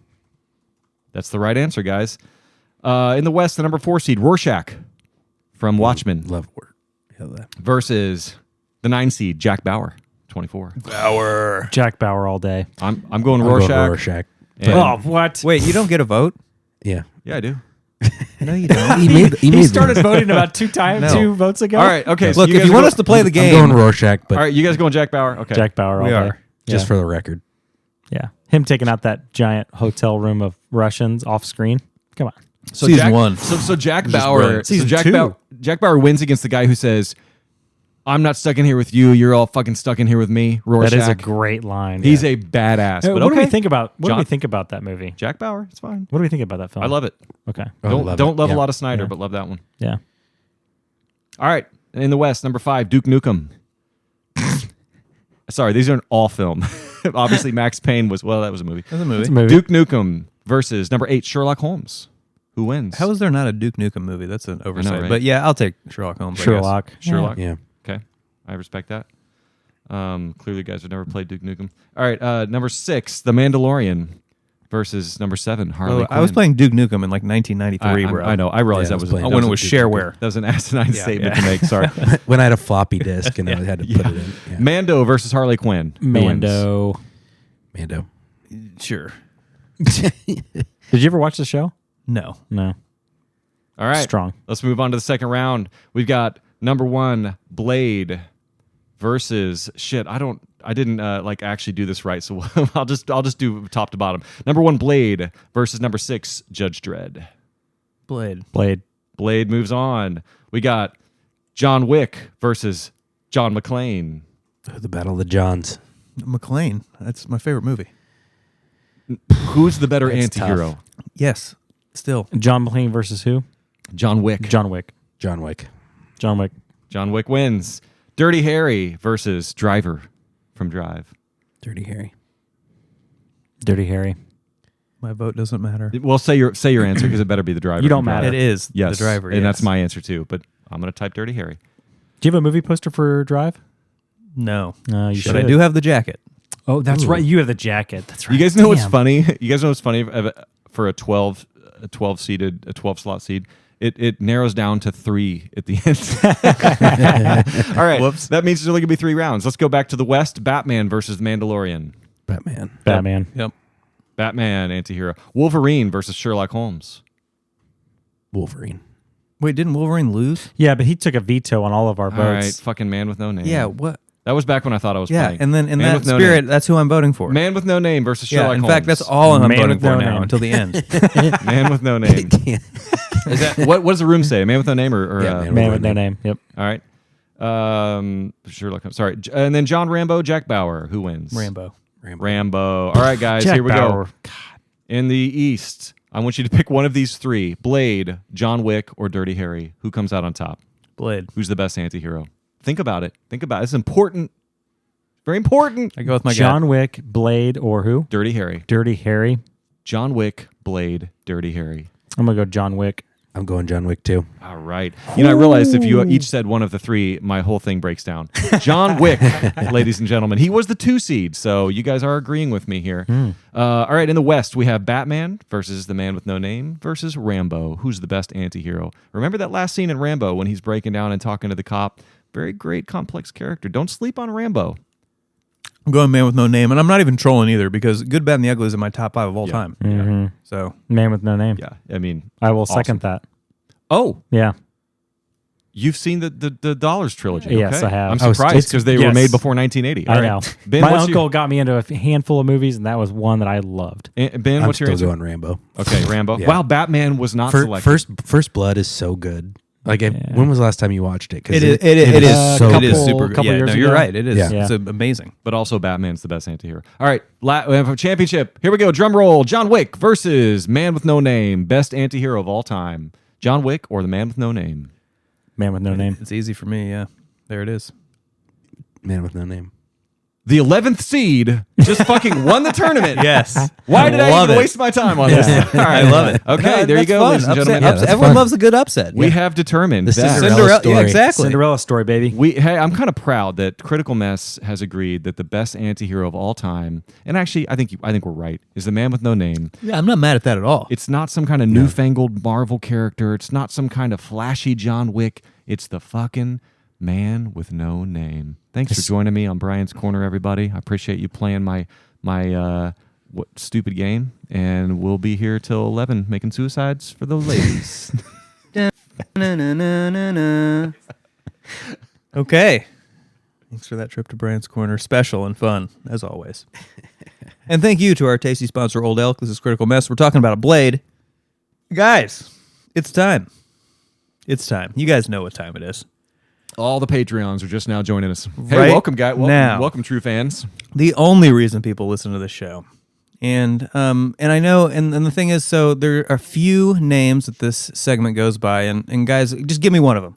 I think, like Crossfire, right? Crossfire's one. Crossfire. You'll get caught up in it. Give me another one, Grizz. Oh man, has it ever been called Slow Burn? Yeah. For it sure, has. for sure. It's been called slow burn. It's been called medium fire. It started out as rapid fire. And it Rapid started out fire. as rapid fire. Do we even? Yeah. Is that for sure? Was that actually ever? Oh, the it was first totally It rapid was fire. definitely rapid It was fire. I remember supposed to be Nick, rapid fire. Nick he had Originally, his, yeah. the segments were rapid fire and flip the script, and I was like, "Oh, we didn't flip the script on this. That's Oh, it's shit. old, Well, old thanks, news." thanks to our sponsor.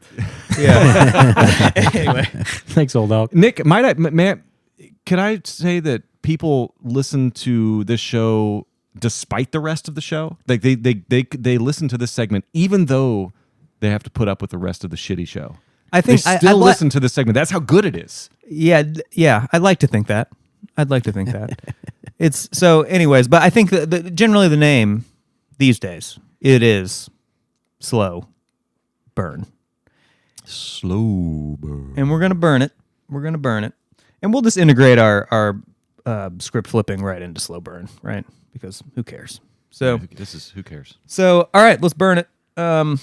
Get the party started here. So I want to just talk for a second, guys, generally about superhero movies.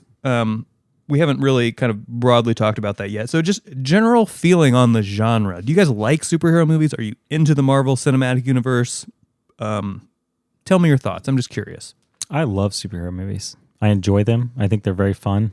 Both old and new. From the 80s all the way through the 90s, they were kind of campy in the 90s, but then they kind of ramped back up in the late mid 2000s. So I'm in. I'm on them. I have a default posture of not liking a superhero movie. It has to win me over and do something special for me to like it. So there are many that I like, but a majority that I dislike. Yeah, I'm mostly in Brian's camp, but I think just a little bit harsher. I generally pretty well hate superhero movies. I feel like they've done me dirty too many times. I went in with high expectations and walked out of the theater just upset. Which is funny because When they shine though. we you know what I mean? talked about this off show a bit, but I went back and I reviewed like the 35 Marvel movies, and I kind of looked back and was like, all right, which ones are actually great? I think I named like 5. 3. Or 4. Yeah, it wasn't 3. very many. But I was just like, yeah, there's like 5 that are really, really good, and the rest are just, yeah, they're great or they're just garbage. Actually, there's not even 3. There's 1. Iron Man. Yeah, but yeah. Oh, wow. Iron Man and 1. I would even argue that I liked Iron Man, but I thought it really petered out. I thought the first act was awesome, second act was good, and the third act was. I would agree. But Yeah. you've also not seen a lot of the rest of the films. That's And there's true. I have 35 not. of them. I know There's that a is lot. wild. I have seen It's a insane when I fraction. add 'em up. Yeah, I've seen a fraction of those, so that's fair. I'll say that the two sort of franchises that I latch onto are Batman and Spider-Man. Both of those, I like more of the movies than I dislike. Any other character, not so much. What did you think of the Tobey Maguire trilogy versus the Andrew Garfield, no, not Garfield, Tom Holland. Tom Holland trilogy? I thought they were very different. I liked the Tobey Maguire trilogy better. I love Kirsten Dunst, Tobey Maguire, Sam Raimi, great direction. Alfred Molina, they had sort of a horror movie vibe to them, very special. Tom Holland, fun, not as good.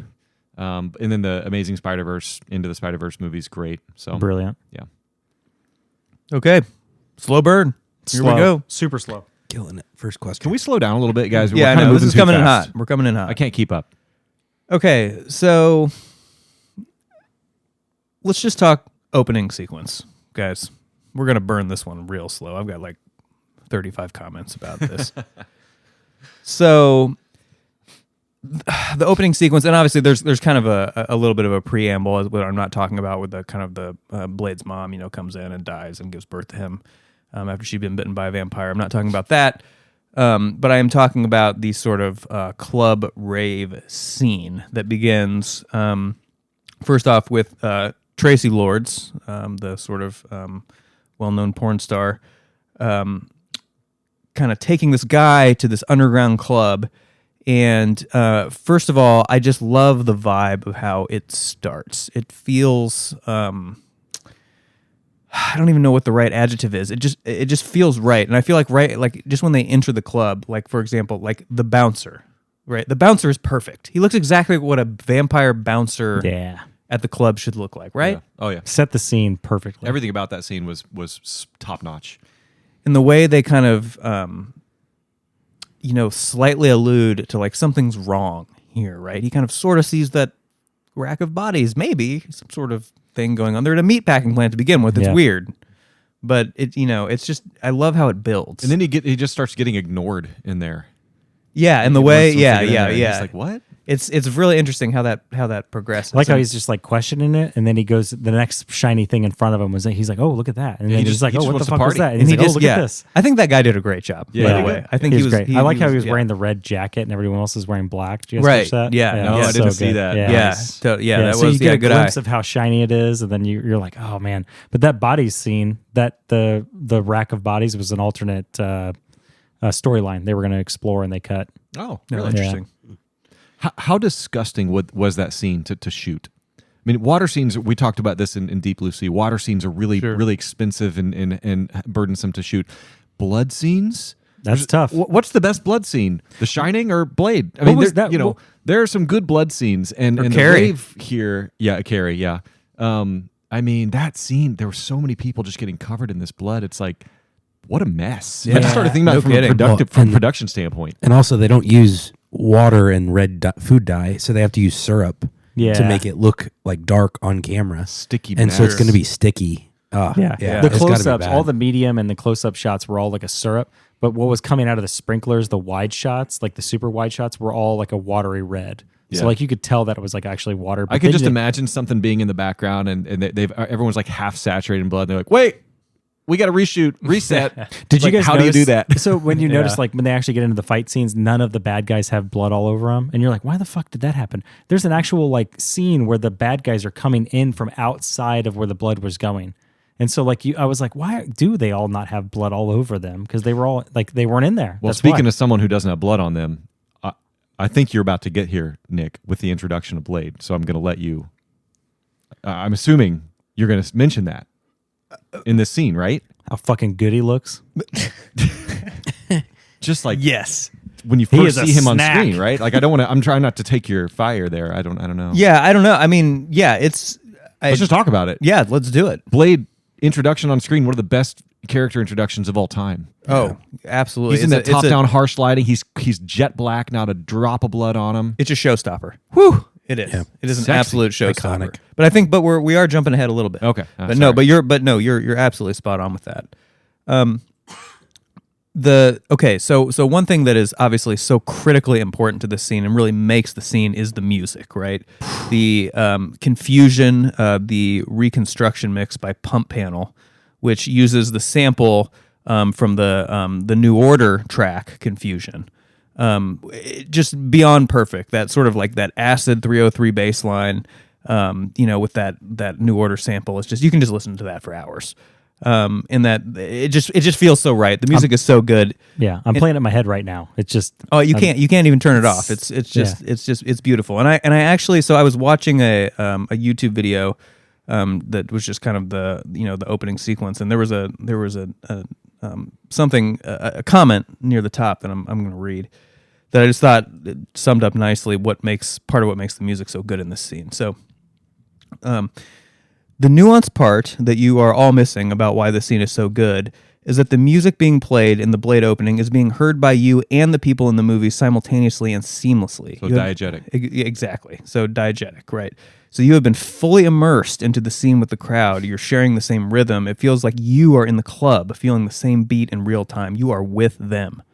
So, and I think that is absolutely spot on. That is part of what really makes this scene rise and become special. Is it you are immersed in this club, the way the music is mixed, and the way that the sound, the natural sound in the scene is sort of muted in the sort of the fury of this this raging techno track, Which is how it would be if you were actually there. You can't hear anything in a club. Right, You gotta exactly. scream at the top of your lungs for the next person next to you to hear you. Yeah, it feels just so spot on to me in so many. They couldn't have picked a better track. Period. Yeah. it's incredible. Did you guys notice the music? I know Brian follows the music in this, but did you notice that they bookended the movie with techno? And the inside of the film was mostly orchestral. Like, it was softer. Mostly, there was some more techno shit There's in a little the bit, middle, but most but of yeah. it was much softer. And then the best part was they dropped the beat when he throws his, like he was fighting the boss at the end, and his glasses fly in the air and he grabs them, and that's when the beat drops. Anybody, like, I thought it was so good that they started with techno, went a lot softer, and they focused on the fight scenes, and then at the end they did the mic. Totally. Like the beat drop was right. Yeah, on they the had already glasses. set you up for Oh, like it's when the so techno good. is playing, Yeah. Blade is about to absolutely wreck some motherfuckers. Absolutely destroy him. Yeah. So, okay, another thing in this scene. I already touched on this a little bit, but the guy, the goober that's Tracy Lord's girlfriend, right? The way that you kind of take this journey with him of figuring out slowly that there's something wrong, like there's something very wrong in the scene. I love how that progresses. And I think the first time you see this movie, it's just kind of, it's a special little progression you take with this guy of just seeing like, okay, this is a club. Seems like, it's this cool hot chick and people are dancing. And okay, there's maybe a body or something weird. I don't know. But then now people are pushing me around and then, and then, and I obviously culminates with just blood spraying everywhere, all over the whole crowd, in which he does a total freak out as any rational human being would. So I just thought that was just a brilliant progression. Yeah. So yeah, I'm with you. Guys, name a better kind of in the club scene in film in any movie. Can you name one? I mean, do you remember when? Have you seen Rockstar? I have. Do you remember in the theater? Do you remember when they're in that kind of club and like Jennifer Aniston and that like she dude like make out in that club? That's Yeah, pretty good kinda. one. That's a pretty good one. Okay. I thought for sure you were going to say The Matrix. No, Where he follows the white rabbit. That was an absolute softball, Brian. You guys, I've hit my quota. I guess that's fair. I was going to hand this I one. played the sound effect before you even said I was it. going to, as soon as I heard it, I was going to tee up the techno. I'm sorry, but I'd rather see Jennifer Aniston make out with that other chick, in a club than see Trinity and Neo talk close talk. All right, you're to into Rob girls. Zombie. Got it. Sorry. Grizz, any in the club scene for you? It's got to be this movie. I can't think of another single movie other than maybe The Matrix, but that wasn't as badass as this. Nothing touches it. Yeah, I don't think these are necessarily better, but I've got a couple that I think are very good. There's a lot out there. I mean, many. One, Night at the Roxbury, That's obviously. the other one that came to my mind. Would be, has a great club scene at the end. Classic film. And we may talk about that film someday. It doesn't. It's not a good we film. Might. We might We actually might. It fits our Not a criteria. not a I fest. hear it It fits fits. our criteria. put it on the Big time. short list. So it What about may Go? be on Have you seen the short list. rave club scene in Go? Go, yes, absolutely. Yep, that's a good one. Here's just a couple more for you. So one I think is a little bit underrated is Collateral. Did you guys see Collateral with Tom Cruise? I need to rewatch that. I keep Great movie. Yeah, That's what Michael kind Mann of- to watch kind it. of- Yeah, Michael Mann. Yep, probably kind of like start of the third act when he kind of goes into it's like that Asian club and he just absolutely just beats everyone's ass. And he just kind of the way Tom Cruise kind of handles a gun in that movie and kind of just handles himself, it's very impressive. Like that was kind of, to me, that's where he like really evolved into the top AAA peak action star that he I guess still is today. He's great in that film, and I think that's a better club scene. And another really good club scene, but it's sort of two different scenes combined. It's actually three combined. Is Mission Impossible Fallout when the Halo jumped Oh, over sure. that club Yeah. in Paris. Now the Yeah. best part of that scene is the bathroom fight. Yeah. And the second Yep. best by a close margin is with Vanessa Kirby in that like bar within the bar, that club within the club, Yeah. And he's like saves her. There's all the shooting and stuff, but so I guess it's a club scene, but not a lot happens like in the actual like rave part of the club. I and actually everything, so- immediately thought of that, but I didn't think it was a club scene because he just walks through the club and then it was the bathroom scene. That's the hard part. Yeah. I almost picked that, but But then that's there's reason the I didn't. club part at the end, but then it's more of a bar. So yeah, I guess you're right. I'm gonna throw. Sorry, Ben. Go John for it. Wick 2 or Yeah, 3? no, it's John Wick 2. 2? Yeah, Yeah. John Wick 2. Yeah. That's another good one. Yep. Great. Yep. I'm gonna throw just one more out there, a brief one, but just one of my very favorites. The OG Terminator, the tech noir. Oh yeah. Oh, shoot. Yeah. That's where she's sitting at the table, and here he comes, and it's like he's gonna kill her, and then the way he's just stalking her in that bar. It's Yeah. freaky. It's That's good. it's a great scene. but none of the ones we just mentioned have a sprinkler system full of blood. Correct. I think The amount- Blade reigns supreme. The amount of rigging you would have to do to just spray a club full of blood.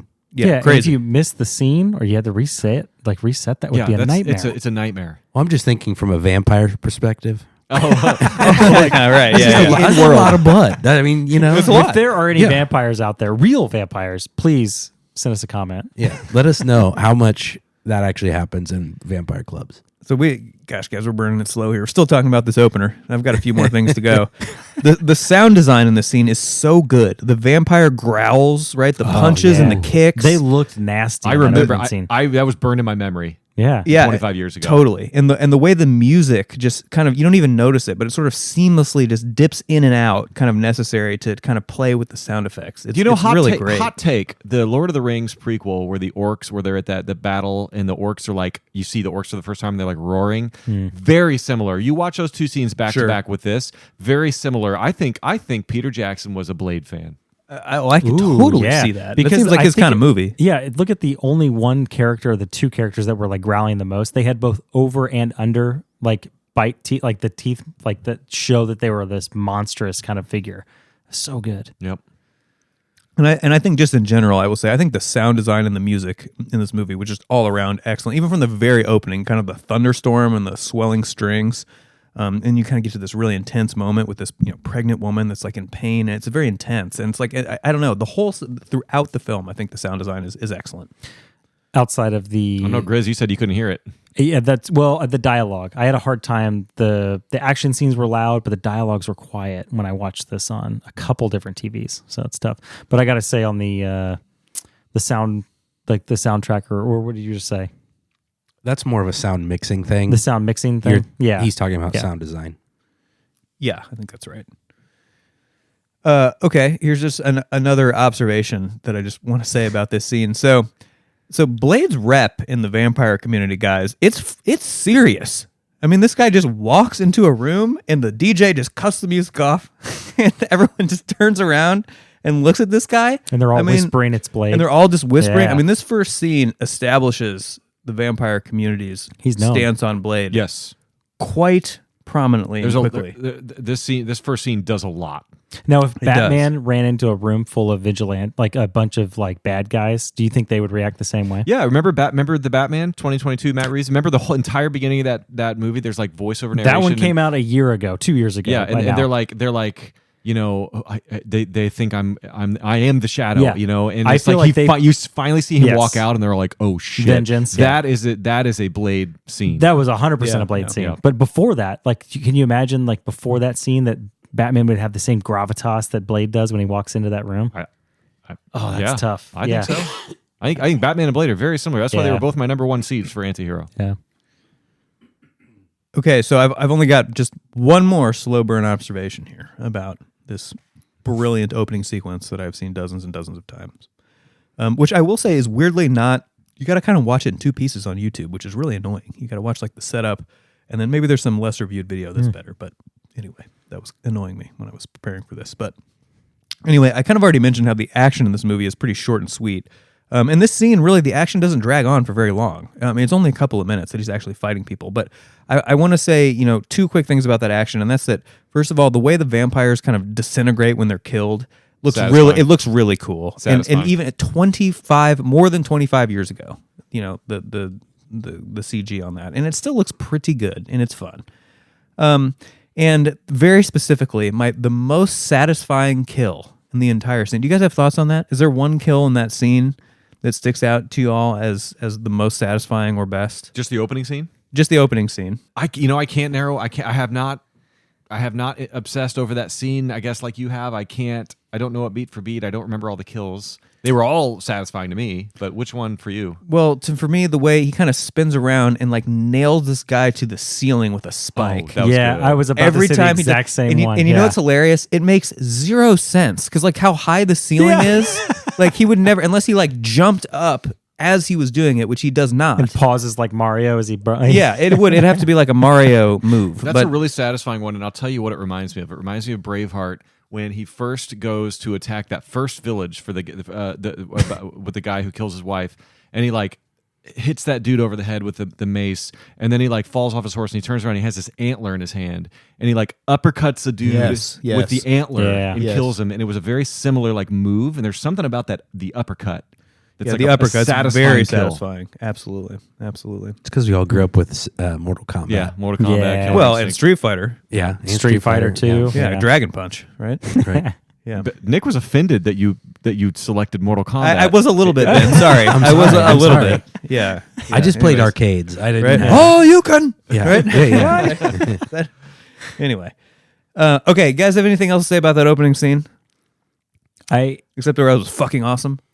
I loved the exposure, the lighting. It was almost like it was so you were talking about the frames per second this movie was shot in. I felt like that was shot in like a 48 or higher frames per second. I don't know that, but it just seemed like it. I don't know if it's because the strobing lights and the sort of saturation of the red and the music, way that they the move. speed of which, it had a very like it holds up and it just had a very stark, sharp, contrasty sort of like just sleek like look to it. And I mean like that scene, the look of that scene and the sound design of that scene alone, like brought my score up 5 points, probably. Yeah, the only thing I ever saw was they shot this in 24 outside of the super sped up time lapses and the slow mo shot they did in the park with the bullet scene.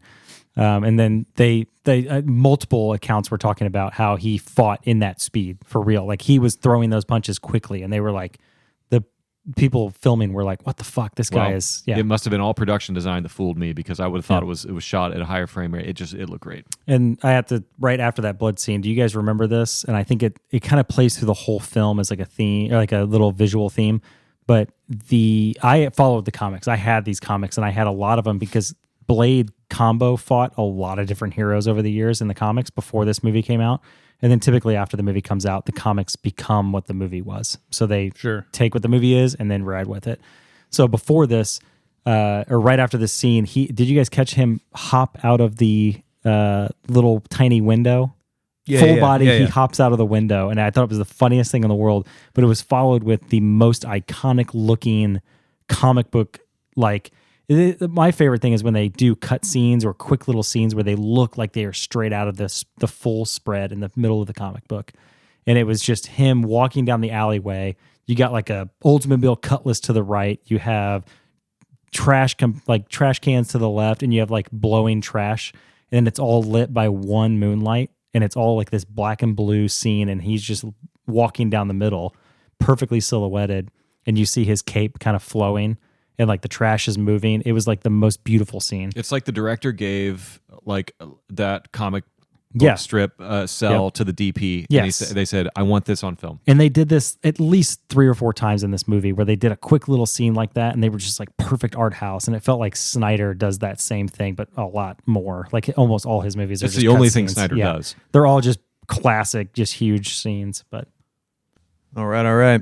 This is Critical Mess. We are talking about Blade. We are sponsored by Old Elk Infinity Blend. Damn it, it's good. Damn it. It's so good. I thought you weren't going to cuss when you did their... Shit. I'll still mark this as the not profanity. Yeah, appreciate that, Chris. What's All right, profanity? We're slow burning. So, all right, I want to bring up Blade's car. Are we past the first scene yet? Yes. Oh, wait. Sweet. Yes, we are. We're moving on, We're moving people. on to Blade's car. Scene number 2. Scene 2, Blade's car. 68 Charger RT. And it just sounds like butter. I love everything about Blade's car. It's You guys a have great car. thoughts? I feel like you have Blade's car. Yeah, you kind of have a Yeah. similar... It's not nearly as cool as Blade's car, but it's got a similar vibe. It's got the same feel. It's got very a same similar vibe. vibe. Now, in the same vein, favorite classic car? Doesn't have to be a muscle car. Anything? You guys Dream come to car. mind? 68 Ford Mustang Fastback. Yeah, I mean, yeah. That's, Oh, 68? yeah. Oh, mine's 67. Mustang. Yeah, it's for sure. very close. Yeah. It's always been my dream car. I like the... They didn't make Teslas back in the 70s. I like the Rolls-Royce Phantom in Indiana Jones and the Last Crusade that the Emperor gets. No, that's a That good answer. the Good Nazis had? No. Is that a classic car? Yeah. No, yeah, that's allowable. It's more classic. Okay, I like that car. I love those early 70s Cudas, those Barracudas. My goodness, those are Great. beautiful cars. Okay, next slow burn topic. Would a movie these days ever have a character named Karen? That name comes with so much baggage now. No chance. No Karens. No more Karens. No more Karens. Poor Karen. Okay, the cadaver scene with Quinn when he's all burnt to a crisp. I thought that was a great scene. I thought that Brilliant. had great tension. Everything about it was perfect to me. Yeah. You guys have thoughts on that scene? I just think her ex-boyfriend, you said the word goober before. What a goober he was. He was he was great too. He was like, I was like, who is this like Noah Wiley mixed with Breckenmeyer mixed with Michael J. Fox, like schmuck. It's oddly specific. We're but talking yes. about the burnt character, correct? Those names just came to my mind. No, I'm we're talking about her boy. Not her the boyfriend, but we were yeah. talking about the scene where. Well, but that isn't. Are we on the same scene? They're both in the scene. The burnt body, it's the okay. same- yes. Also, that scene ends with Blade getting shot at by the cops and spinning around and saying, "Motherfucker, are you out of your damn mind?" That's a great. it's a one great of the line. best lines. Yeah. Yeah, that is a great line.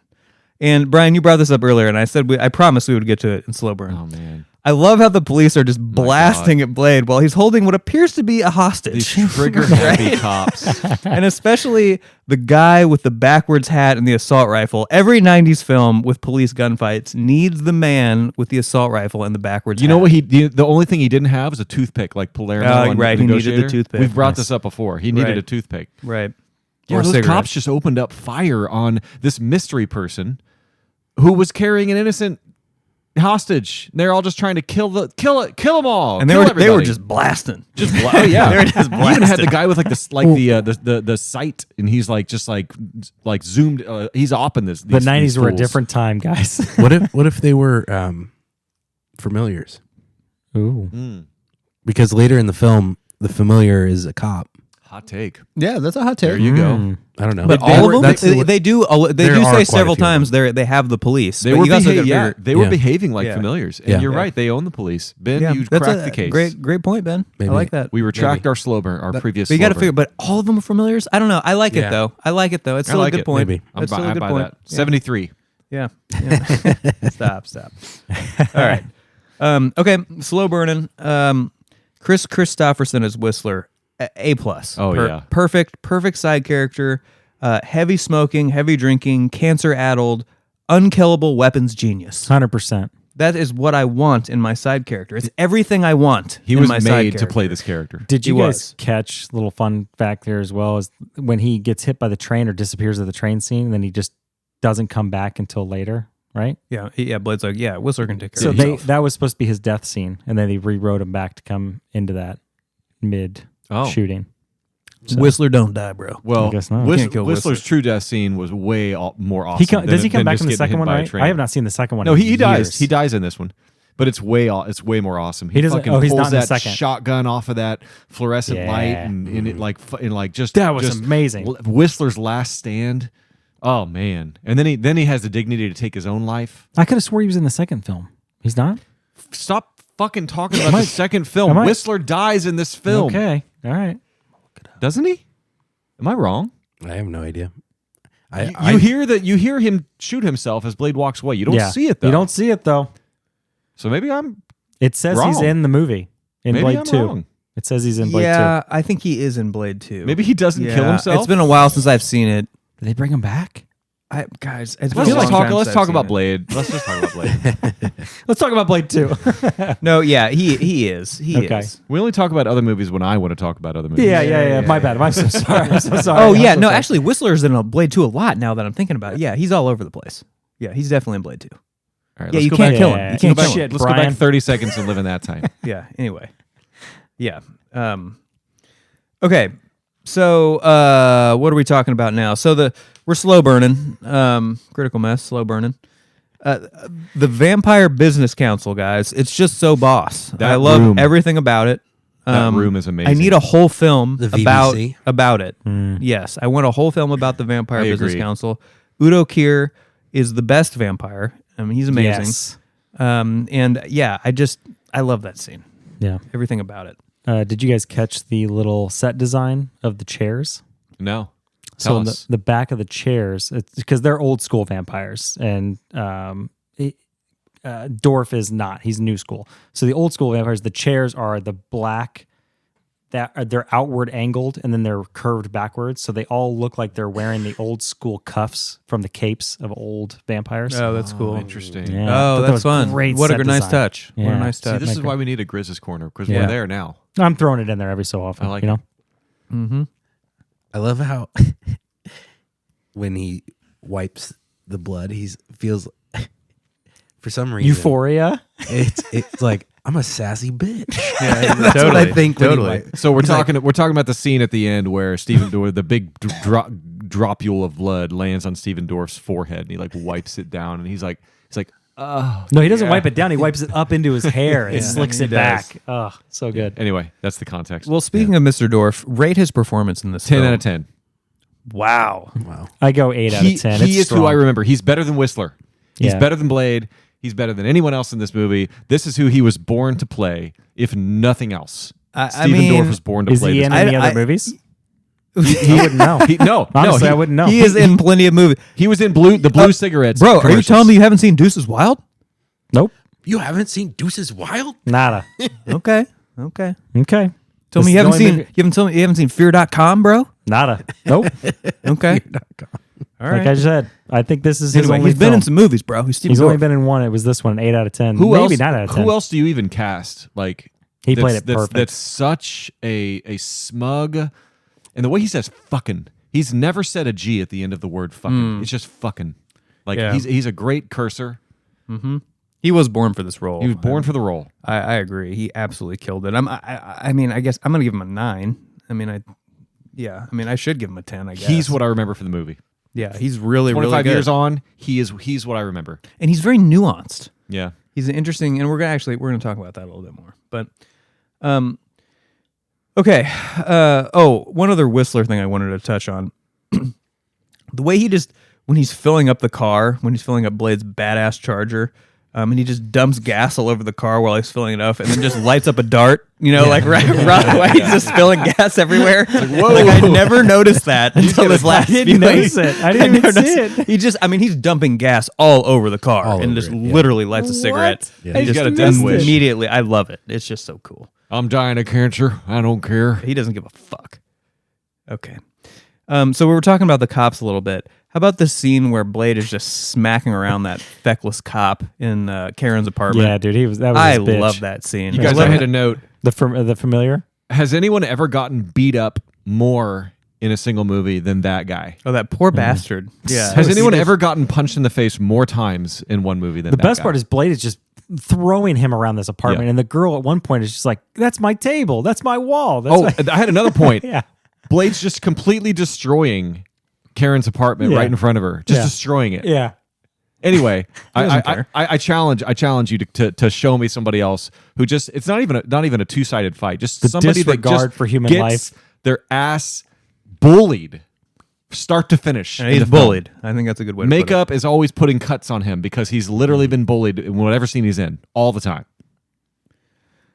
Okay, slow burn. So we skipped an earlier segment, right? We flipped the script, which wasn't egregious here. We apologize. But we also thank our sponsor, Old Elk. Nice. And so I want to do a very quick flipping here, and if you guys want to pile on here, please do. But I rated this movie super high, so I'm just going to say a couple of very quick things that were part of my slow burn here. I hate when movies say forget about what you've seen in the movies. I hate when movies do that, and Blade does that when telling Karen like what works and what doesn't work on vampires. And then all the things he says works are things that you've seen in the movies. right, yeah, Like, yeah, oh, garlic. yeah. Like, not crucifixes, but garlic. Yeah, garlic was a big one. Also, he gives her that spray, and she just goes, "Shh," and it just destroys the vampire. Why doesn't he They just do that? explode. Their head explodes. Right? Why doesn't Yeah, he why just doesn't do he just that? Why is he refill a Windex wasting bottle? Like, Yeah, yeah, like It's just not nearly as get fun. get a super soaker and just like Oh Yeah. man, that would have been sick I mean, for it's the not 90s. a terrible point.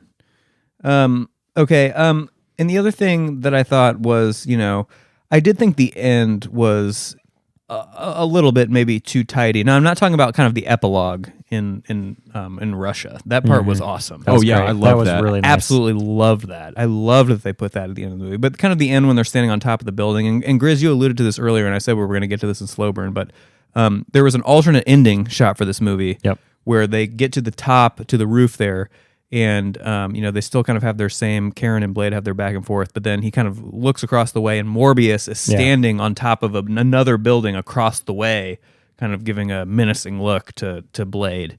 Yep. So anyway, obviously they didn't include that, and I actually think that would have been better. And they kept the name Morbius out. It was just people were supposed to assume that was Morbius, I guess. So I guess, yeah. Anyway, are we going to talk about the other alternate ending, the CG fest that they tried to do, or actually shot? I think it's on YouTube. I'm not sure I've seen that. What is this? So Dorff was supposed to morph into this massive blob Oh of yes, blood yes, and I did. I didn't. tornado They kind of shot thing. it. So I don't know that I actually have see seen the it, but effects and you like I think they were maybe early effects. I don't think they were fully fleshed out, but they said it was too confusing. And Blade is the character. It was too difficult to watch him fight a giant blob, so they decided to do man-to-man combat. Gotcha. So, Yeah. respect to them. Yeah, respect. Keep flipping, Nick, because I got some flips to I'm done. to flip. All right. So here's the reasons that I took my score down. To, I didn't take it down, but these are some pretty egregious things with this movie. The action, unrealistic behavior, lazy writing sprinkled throughout. And here's an example. There's a girl behind Blade in the opening scene, the opening blood rave. He's turned around and she stops and gets his attention and yells, "Hey, I'm going to rip your fucking head off," and waits for him to turn around and kill her.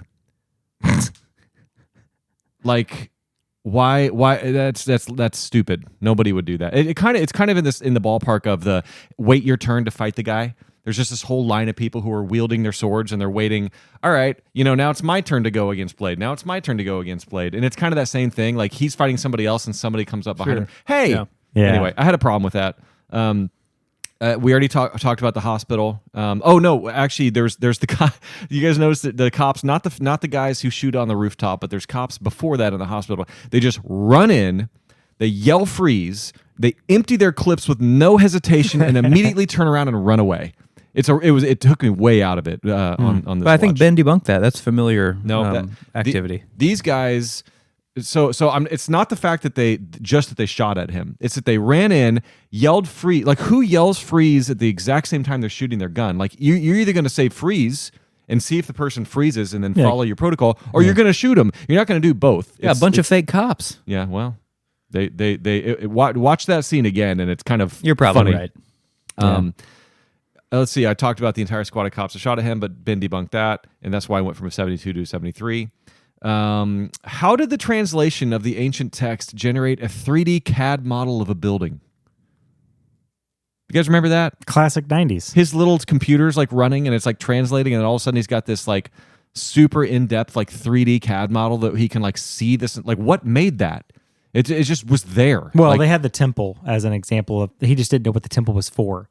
So No, he no, that, used like, the script to translate what the temple was for, figured it out, then used the temple to make a 3D rendering of like how this would actually go down. But he like, what do you have, like some kind of like rudimentary like Photoshop like thing that made like I that? said, It was classic 90s technology. Yeah. Computers. And then so and then the other one I had was the fight sequences were uninspired. I guess I'm sort of, I don't know, spoiled by John Wick, but so I guess my thing was kind of like some of that lazy writing with the action, and that's it. That's my flipping.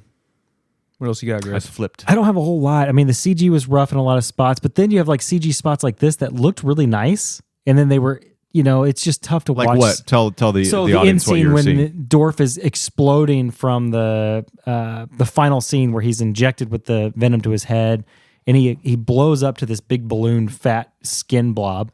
But it looked great. It had texture. It had everything that you would need, and then he blows up and it looks a little campy. So the CG was rough, but it was also like a weird 50-50, like I said earlier. Like 50% of the time, the CG looked great. It was done in darker lit areas. It looked dramatic. And then the other half, it was just way too shiny and, glossy. Here's what I'll say about CG. They did the best they could with what they had. Absolutely. As long as 98. As long as 98. it's creative. Yeah. And I think the CG It was in this, very the creative. The CG in this movie is very creative, and and I'm not going to dock it for the fact that they only had 25 years ago computers to make it. Yeah. And knowing that I rated this a 78, the hard part for me was the tone. Weirdly, the visual tone was brilliant. It looked beautiful. It was really well done. And then the discussions and stuff like that, his one-liners took me out of it every so often that were tough. And then just how campy it was here and there with like how he fought or how he did things or how he chose to kill somebody. It just felt really weird. Like they could have just continued to go that dark brooding area and gone one tone. And this would have been, I think, a 9 out of 10 plus for me if it would have gone that direction. But especially it's already rated R. You might as well go hard. Don't make it goofball, Here's a slow burn. Why don't all the vampires just wear sunblock and live normal lives? Didn't you see him smother himself with that zinc during the sun scene? Did you say smather? Yeah, or smother himself with the zinc. I think Where you they're said, I think it's slather. Slather. Was Slather? Smother? Slather. There Thank you, go. old elk. Thank you, old elk. Appreciate it. I don't Okay, know. Why where do don't we they- go from here? Why don't they do that more? Why don't they do the sunscreen? I just thought it was funny that they didn't have their visors down when the sun was coming up. They were like, well, made they it a had point the to, zinc like, on. They had the sunscreen Yeah, on. that was interesting. Then why put the visor down? I know, right? And then was- later when he's in the yeah. park and the sun's just shining right on his face in broad daylight, Yeah, he's none of fine. that makes sense. Yeah. Guys, everybody calm down. Just calm down. So, all right, if you guys were vampires, would you go to Steven Dorff's parties? Hell yeah. Oh dude. yeah, I bet they were the totally. best parties. Cool. Yes. Cool. Me too. I think we, dare I say, could have seen a little more skin in this movie. I don't know. You know, Brian, always looking for more skin. Sorry, not This sorry. guy. YOLO. Okay, we've touched on this a little bit, but I think I got, especially this is for you, Grizz. I love the sort of just the vampire aesthetic in this movie. How everything is so clean and stark and minimal and white and pale colored and it's just so good. Like I love how everything is just so I don't know. Those are the adjectives. Minimal, and clean. Yeah. What's funny is they showed that the whole film had that blue tint. It was blacks, blues, and pure whites. Like it was just super clean the whole movie. In red. Yeah, red, and of then the course. spots of red. Yeah, the drops of red were just perfect. They felt like a comic book. The thing that also I have to note is just the differences, because it all looked the same, but the differences in character of the old school vampires versus new. I already talked about that. But Dorff, he had the same white, crisp, clean look, but he had the button undone. He had the shirt that looked disheveled. Like it was like the cuffs were open versus the old school vampires. They were all the way buttoned up. They had suit jackets, Yeah, they right. had suit tie, Yeah, everything. very intentional costumes. Yeah, it was Totally. really. I love the costume design. Remember when Blade slams Quinn's head against the speeding subway train and it tears half his face off? Totally. What do we think the passengers on the train thought when they saw it from the inside? They were cardboard. Did you see them? They were cardboard cutouts. You're missing the whole point. I know. They weren't real people, Brian. You've completely My derailed and answer, missed the whole Brian, point. is oh Blade. Not again. That's the I mean, perfect let's, answer. let's look at any time Blade goes out in public. If you saw somebody in a full blown black trench coat with a blacked out, I'd be like, armor there's underneath, there's Blade. there's Blade. Yeah. There he is. So how about that gigantic fat vampire Pearl? Oh man, I love that scene. that was great. I love that. I love how uncomfortable and sort of morbid that It was scene disgusting and uncomfortable, and I really credit the movie for having that in there. It's I very do creative. too. I Did you do guys too. notice that he lived in a refrigerator in the back of the building, like the ice box? Like when Oh, he went yeah, through yeah, the building, yeah, he lived yeah. in the ice box. Yeah. So he's So And let's just Pearl is in the Vampire Archives, which is behind an unlocked just Yeah. refrigerator door. Yeah, I know. It's. I feel like there might have been at least a 4-digit pin on that door, but regardless, we're down here in Anywho. the archives. Yeah, Pearl was, and boy, how disgusting was it when that UV flashlight was getting Oh, it shined was on so Pearl. good. I love that. Can you And it imagine really. the smell of that room? Oh and man, I thought I said this a little bit earlier, but I thought that scene really developed Karen's character. I agree. I totally agree. She's because kind of Blade comes out. He's like, "What the hell did you Yeah, do?" he And just she's fried like, this dude. She's like, "He moved," Yeah. And I agree. I love that. I love everything about that situation. That whole scene. It's world building. It adds so much without. Well, it does a lot, but it doesn't have to say a lot. It's like who is this person? And I love that it's practical. It reminded me a lot of like John Carpenter's work. It was very Sure. body Yeah, horror. yeah, Like, yeah, yeah. I think so. Yeah, I kind think of like you're right. very realistic horror movie Yeah. looking. Agreed. Okay. It's very silly, but the way that Whistler just busts into the archives, we're kind of talking about that scene He blows out that wall. Blows the he wall. blows out the wall to kind of save Blade and just sprays everyone down with that machine gun. Yeah. It's so but it's so satisfying. Yeah, it's very also, satisfying. I have no problems with that. I love every I really don't part of either. that. And also, there's a little funny aside in that scene. Blade is just kind of standing next to Steven Dorff's girlfriend, and he just punches her in the face for like no reason. He's like, he doesn't need to at all. Yeah. He just punches her in the face and flees. It didn't make a lot of sense, but anyway. Okay, I want to talk about Quinn for a second. I just thought he was a really great character, and I love how he was just Blade's sort of like whipping boy Yeah, Quinn was throughout great. the movie. And I loved how they were kind of a foil, too. He was kind of a foil, like a total kind of opposite of Blade in many ways. Not stoic, just very irreverent. clearly not very strong. Remember when Blade? They've got Blade in the archives before Whistler comes in, and Blade's up against that column, and Quinn comes up and like gut hits like 5 or 6 body shots. Yeah. And they make a very intentional purpose of showing Blade's face, and he just doesn't even react. And I'm like, what a badass. That's like fucking what's Rocky 4 when he's trying to hit body shots on Dolph Lundgren. What's He's just his smiling. name? Damn it. Drago. Drago. Yeah. Drago's like, go ahead, hit me. Like it had vibes of that. You know? Totally. And he's, Totally. And then he cold clocks him in the face, and Blade just kind of looks to the side and kind of spits a little bit of blood. Such a badass. I chalk so it up lost. to Blade wanting to have that guy that lives at the end to go tell the story that he's so epic, and that's the guy that he leaves behind to just to smack around a little bit and say, all right, you go run away now and go tell everybody about me. So good. Yeah, he's good. Okay. Quinn's good, yeah. So this brought this movie up like a solid 5 points for me. I love how much smoking is in this movie. The cigarette smoking looks so good on screen. It adds something. I don't know. Totally. I'm going to pick up smoking. Yeah, please. After watching please this. do. Dude, I'm like halfway through Narcos, and I might start smoking again. Do you like it? Oh my god, it's great! Yeah, but there's it's so so good. much smoking in that movie, in that show, and a good drag. It's just like, ooh, yes. And the best is Whistler smoking. And when Whistler, he just takes a fat rip of that dart, and then he just takes a big pull out of the whiskey bottle before he exhales the smoke from the cigarette. That's awesome. That's what a pro does. Yeah. That's Yep. what a pro does. That's the antithesis to in Leave the World Behind when I talked about the girl who stuffs her face with snacks and then chugs that water without swallowing the food. Right. Like Psychopath. here's the alternate way to do a cool thing of that. But Right. take a drag, take a swig, like a boss. Yeah, and then let it out. Let it out. We love you, Whistler. Okay. Glad we're all- R.I.P. Whistler. Kinda? Is he dead? No. Kinda. He's never died. No, he doesn't die. Doesn't die. Okay. Udo. Just the sunrise execution. Not bad. Yeah. That looked really good. Not actually. bad. Fun how he explodes. I'm gonna say very bold.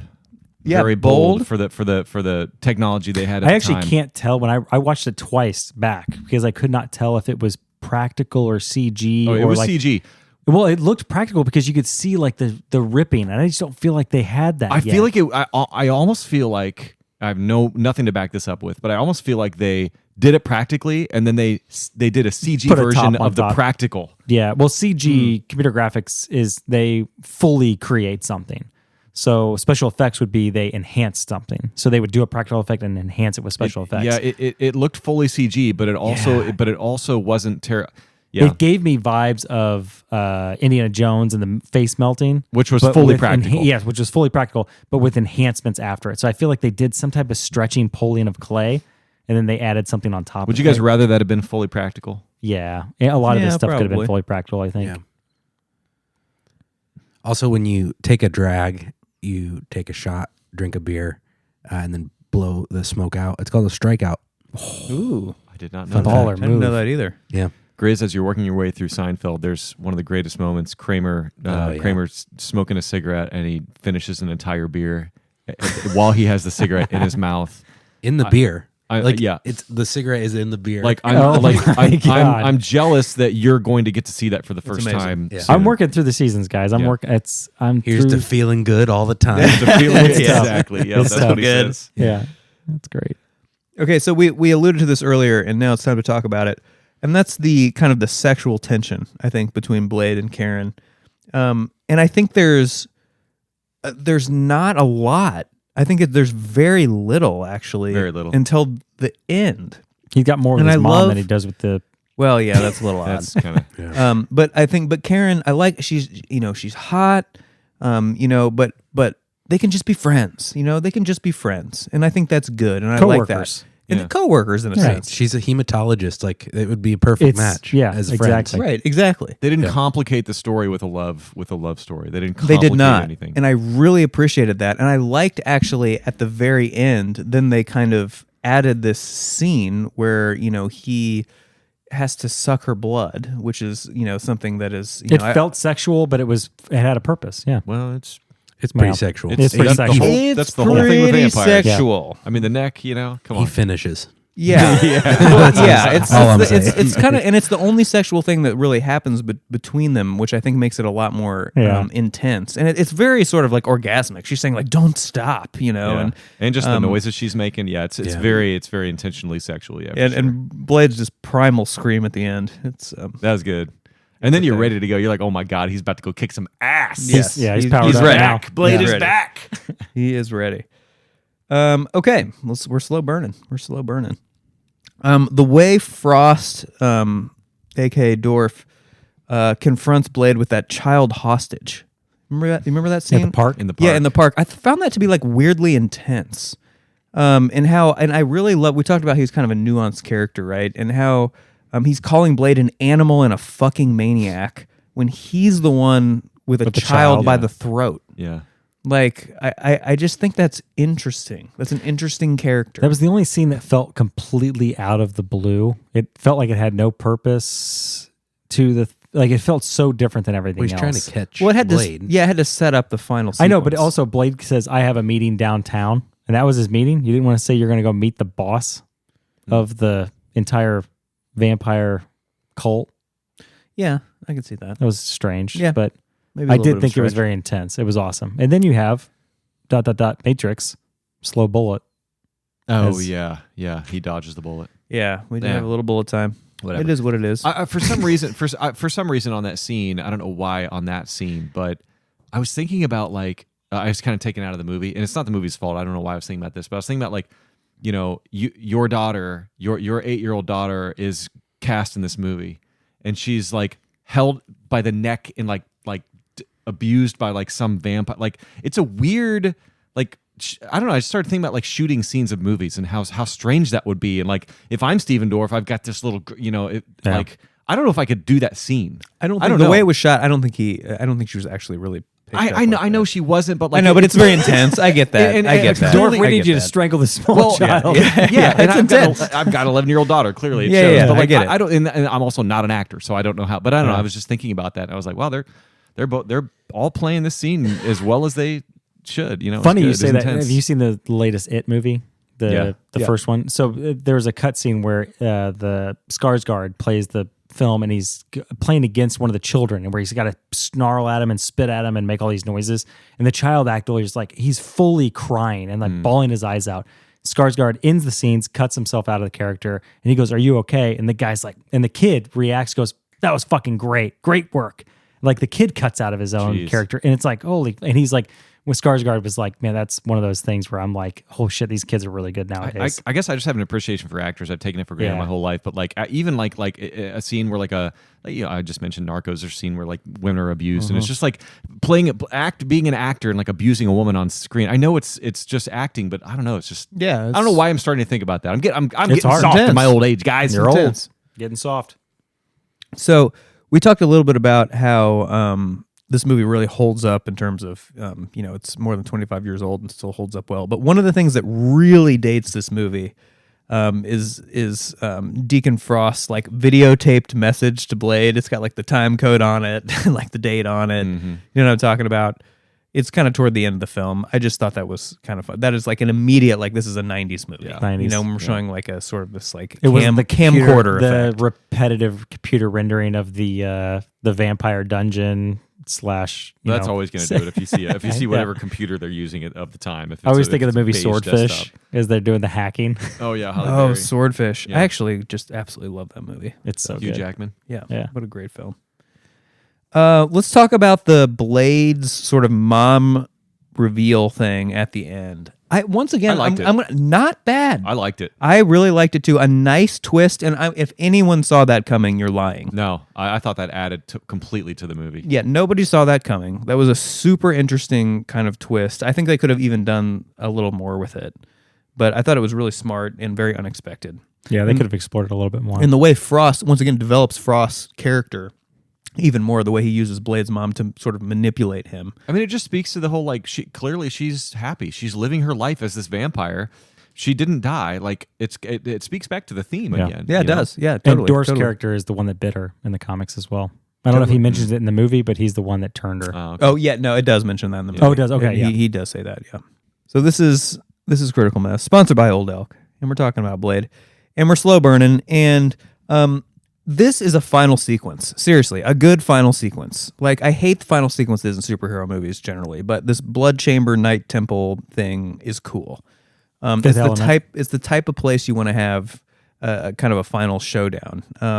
And so many times these superhero movies, it's just a good guy and a bad guy just punching each other on top of a tall building, and it's just like, And we didn't get that here. We got a cool set design, and I appreciated that. You've not watched a lot of superhero films. I haven't watched that many, but I did watch the first Avengers. They're not which on really every hurt it top for of the me. building. It seems like they usually are just punching each other on. Isn't that what happens Yeah. in Iron Man? Also, I've seen a lot of them, and that's 100% of the time what they're doing. yeah, pretty much. What in whatever multiverse they're in, they're doing that.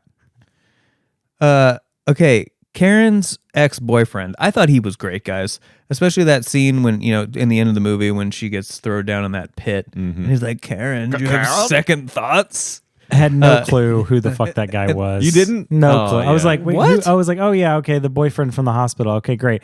But I was just like, why? Why bring It was him a back? great callback. Yeah, it was a good callback. Yeah, Strange. in the way I thought he was like kind of screaming after her, and it was like it was actually kind of creepy. And I think to that point, right, I want to make a quick slow burn point about tone. I think this movie balances tone excellently. There are some legitimately sort of creepy and unsettling parts of this movie, and that is one of them. And it's a vampire movie after all, right? It should have those kinds of moments. But it balances those kind of moments really well with like action and dark humor. And for me, tonally, it just feels perfectly in balance. And that's just me. The other vampire movie we've done on Critical Mass did not have this type of a tone. No. What was that? Greatest Showman? Yes, exactly. Okay. Sorry, go ahead. the pit is so easy to get out of. I know, it's a little silly. And he's But like, also silly. sad I liked you. And then he pushes her in. I know. And she just slides down into a Hey. 6 foot deep hole. I remember this when I first watched it and like reacting to be like, oh fuck, that would hurt. Like she first falls down like the ball, like the slide, and she just slams into it, and then she hits the ground, and then she hits that round stone style ball at the end. I'm like, dude, that would hurt so bad to hit that. That sandstone ramp she falls down looks just like that level on GoldenEye, the temple, the Yes, it does. Yeah, It does. Yeah. Very good. And also just while we're on the final scene, I love how bad things get for Blade. It's a very good all is lost moment, right? As he's getting strapped to that kind of thing where he's getting his blood drained, which Brian, you pointed out was ridiculously easy to escape. But kind of that's happening. His mom, is like trolling him, right? Yeah. And he's like getting drained here, and it's like, how is this guy gonna get out of here? We know Karen's on the loose, right? But which has a totally different meaning in 2024. But It's a lot scarier now. It's a lot scarier now. But she might save him in some way, and she does. But that all is lost feeling hits with the protagonist at just the right time in this movie for me. If you can get to that point in a movie where all is lost, then kudos as a movie. Yeah, it doesn't. Yeah, movies often don't get there, Yeah. and this one does. And the thing I also love about it is right after that moment, kind of to get out of that all is lost moment, right? Blade has to do the thing that he sort of fears and reviles the most, right? He has to feed on human blood. And I think this is what a good movie does. It forces the hero to kind of like do the unthinkable or the thing they were always against in some way in order to be able to succeed. And that's what he does here. And I love that. Yeah. Lots of good cursing in this movie. So good. Good F-bombs. And you don't get that in superhero movies very much. A lot of F-bombs, no G's at the end. It's good stuff.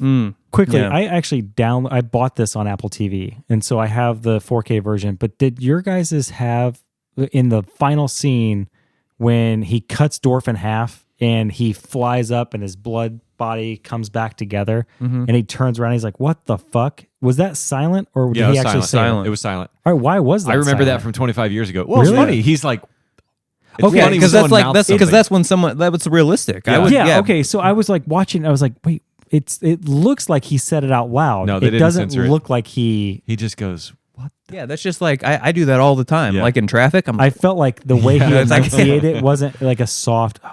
For our Like- listeners, Nick mouthed. yeah, sorry, I guess we're not on video yet. Yes. Yeah, it seemed interesting. Yeah, interesting choice. Can Also, I say my favorite line of dialogue? yeah. Frost. Look at you. You're a little bitch. That's a good one. I also love the line of dialogue when Wesley Snipes a couple times just gives off that visceral Frost. Yeah, Yeah, those are good. Yeah, we've already talked about this. Some motherfuckers always try to ice skate uphill. Yeah. So I guess that was an inside joke between him and a PA, and he said it in the moment, and everyone thought it was great and funny as a cast, and they just left it in. Well, I was going to ask. I stole it from a PA. Yeah, like something like that. Yeah, That was. I was almost there. Like I was going to ask, what do we think of that line? I think it's funny, it's campy, but like it doesn't take out of the movie for me. I think it fit, like you said, like the tonal jumps back and forth between funny and dark. I think we're pretty well balanced. It's not great. It's not terrible. Yeah, Yeah. It's right there. Yeah, I'm with you. Yeah. I'm with. It wasn't like didn't ruin anything for me, but I thought they could have had a better line. Yeah. But Yeah. it was not a bad line. It was obviously a very pivotal line.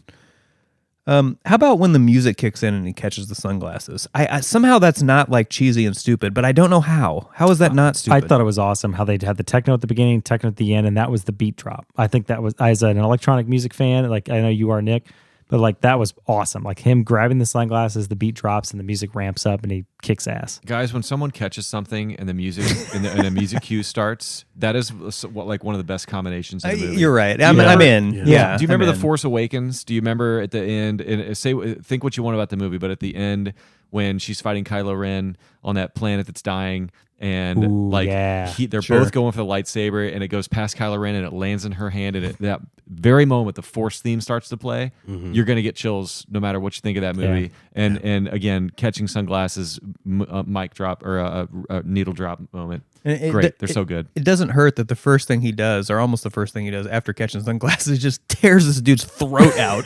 Like it's like And throws it at the next guy. It's like the first Yeah. thing. It's like You're like- okay, you're like, yep. okay, yep, okay. yeah, we're- that's thing- what yep, should have happened next. That's what's happening. Okay. You know, and just to I'm almost done with the final scene here, but I really appreciated how it was kind of, and this is kind of a small thing, but a sword fight at the end. It's just so much more satisfying than dudes just punching each other. Yeah. You know, than other like these other superhero movies. Once again, I thought it was a little bit of a callback to these kind of old school kind of kung fu martial arts movies to have a sword fight. He literally runs up the. It's ramp. like Naruto Yeah, style, Naruto like style, like ninja Yeah. style, yeah. And I really kind of I liked it. I I liked it. I discount it slightly because they do the classic back and forth hit with the sword over and over and over and over again, where it's right side, left side, right side, left side. Like they just don't break that for 7, 8, 9 seconds straight. And I'm Yeah. like, why? What are we doing? I do appreciate that it's a callback to that first scene we spent so long slow burning because when he first goes in there, he's shooting everybody, and then when Quinn's crew comes in, he gets goes back Blade to the out. actual So it's Blade. really highlighting the fact that his name's fucking Blade. Yeah, and that- well, his that's- yeah, blade yeah. is Yeah, right. Well, the yeah, blade great point, represents great a lot. point. I like how they held that to the end. Yeah, that's great. Yeah, great point. Okay, so do you guys have any other slow burn topics for this evening? I'm almost out. I got one more, but if you guys have any, You have another? Yeah, Give it to us. Yeah, I guess I just had remember when that vampire chick was bandaging up Quinn's arm and then she tries to take a big bite out of it. yeah, that was pretty great. Yeah, That was awesome. I He's like, liked what it. the fuck? I liked it. What do we Yeah. What do we think about the Whistler death scene and Blade? Well, quote unquote. Quote unquote death scene. It was a great death scene. I liked it. But what do we think about Snipes as an actor? Did not like this. He did not know why he did this. But he grabs the gauze and he slowly pats his neck for Yeah, I thought 4 that was a minutes little weird. straight. I thought that was a little odd. I was wondering, like, when I rewatched, I actually rewound it and rewatched. I was like, was he just looking for bite marks to confirm? See, I thought that too. I was like, And what are that's you the doing only here? reason I thought of this. But I guess he hated that idea. He was like, Yeah. why am I continuously patting while he has this long dialogue scene? I totally agree. Yeah, I noticed that. I also on noticed that. second watch, I just chalked it up to he's looking for bite marks to confirm. I also had that thought. Yeah, but that's it all was I got. still weird. It was still a little weird. Yeah, it was weird. still a little off. Yeah, I'm with you on that. Yeah. Okay, and here's the final slow burn topic for this evening. Do you guys know there's a new Blade? There's a reboot on the way in 2025. Marshall Ali, Mia Goth. for the last 4 years. Mahershala Ali, yes, and despite being in that shitstorm of a film that we reviewed in our last episode, I generally like him, so I'm optimistic that this is Mahershala gonna, Ali. yeah, that this is going to be good. Fucking Mia Goth is like top top tier. Yeah. Like I don't know what she's going to be in this movie, but I'm watching her in any movie she's ever going to be in. Yeah, she's amazing. This could be good. As an This could be FYI, good. they teased this Blade movie with his voice as they picked him, they selected him as the next Blade, Mahershala Ali, in was it 2019, in Eternals, which is a Marvel movie. They teased him at the very end with his voice, and they said, "Hey, he's coming as Blade." And it's been in production hell for 4 straight years.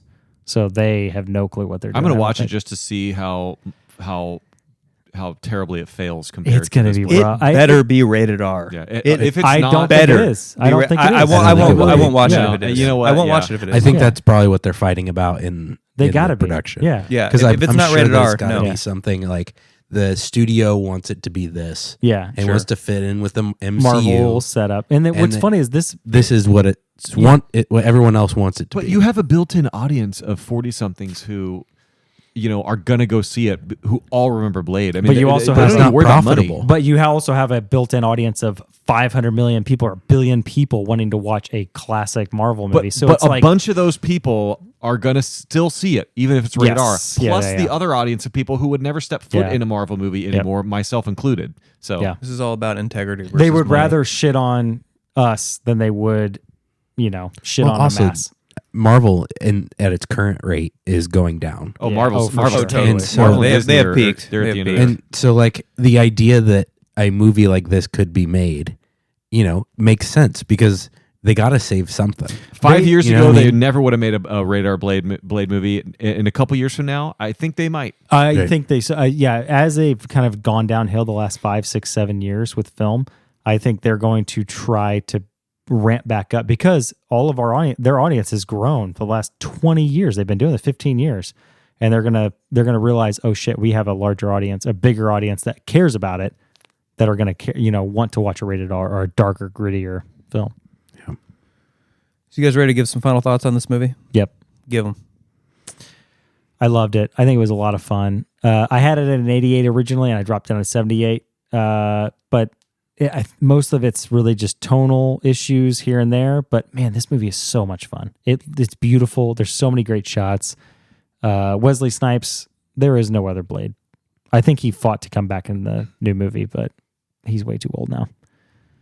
But loved it. I love the mix-up of the serum versus the vampire exploding liquid. I like that mechanism at the end. Steven Dorff is tricked by it. He thinks it's the serum he needs. Great writing there. Guys, the characters are great in this movie. Frost's personality is so fitting. He's so slick and confident, and I love even at the end when he's like in full evil mode and like Blade like throws his sword up and he's like, "Nice shot." He's like having this dialogue with him. He's likable. He's a likable bad guy. Sure. Whistler's just a badass. Blade is just such a dark superhero. You'd never cross him. You're so like on his side. Like he's just a badass. Karen can handle herself. Great characters. The movie looks great. Like I said, the tone of the movie, Nick, you talked about this, takes itself serious. It's so genuine in its darkness and seriousness, and I love it. And it's just a simple movie at its core. It was funny. I watched it and I was talking to my wife at dinner, and I'm like, "We're gonna do Blade," and she's like, "What's that about?" And I literally explained the entire movie to her like in one sentence at dinner, and she's like, "Oh, that sounds good." Like it's just such a simple movie to explain, and it's kind of refreshing, because I had also recommended Leave the World Behind to her, and I tried to explain that in one sentence, and it didn't work.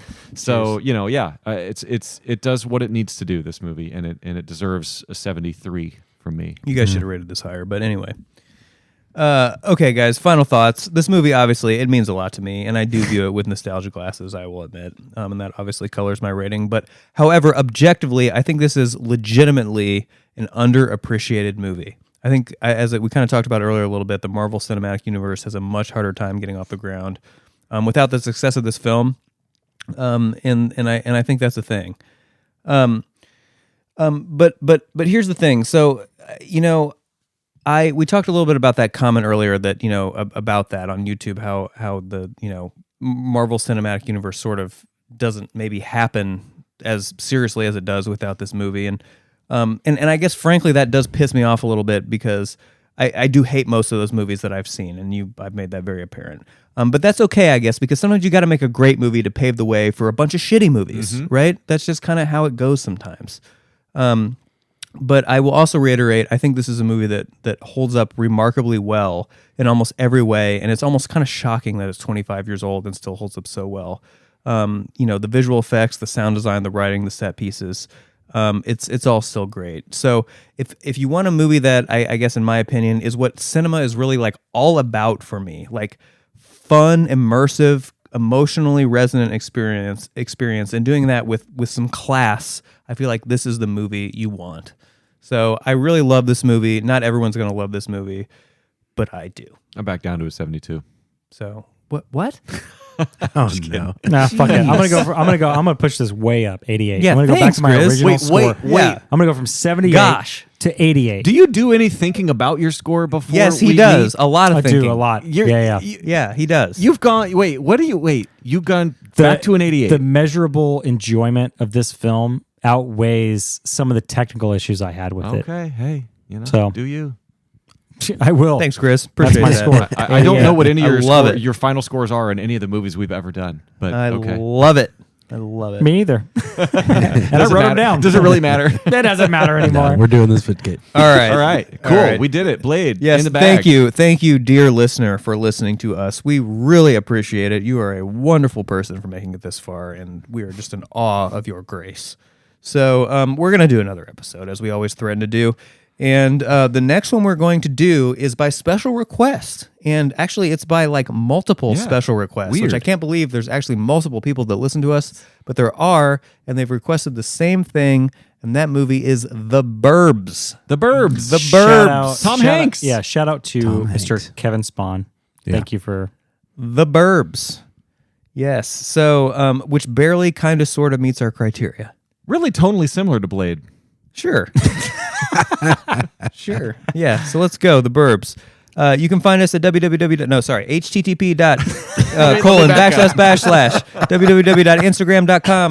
http://www.instagram.com/critical mess crew. Critical mess crew. Please holler at us, write us a message or something. We'll read it. We promise we will. Absolutely. We absolutely will. There's only one thing we love more than Blade. That's Old Elk. That's right. Old Elk thing. Old Elk, you're the best. Infinity Blend really fueled a great episode tonight. We appreciate you. You guys We are love awesome. Thank you. You're the best. This has been Critical Mess, and we are out. See ya. Later.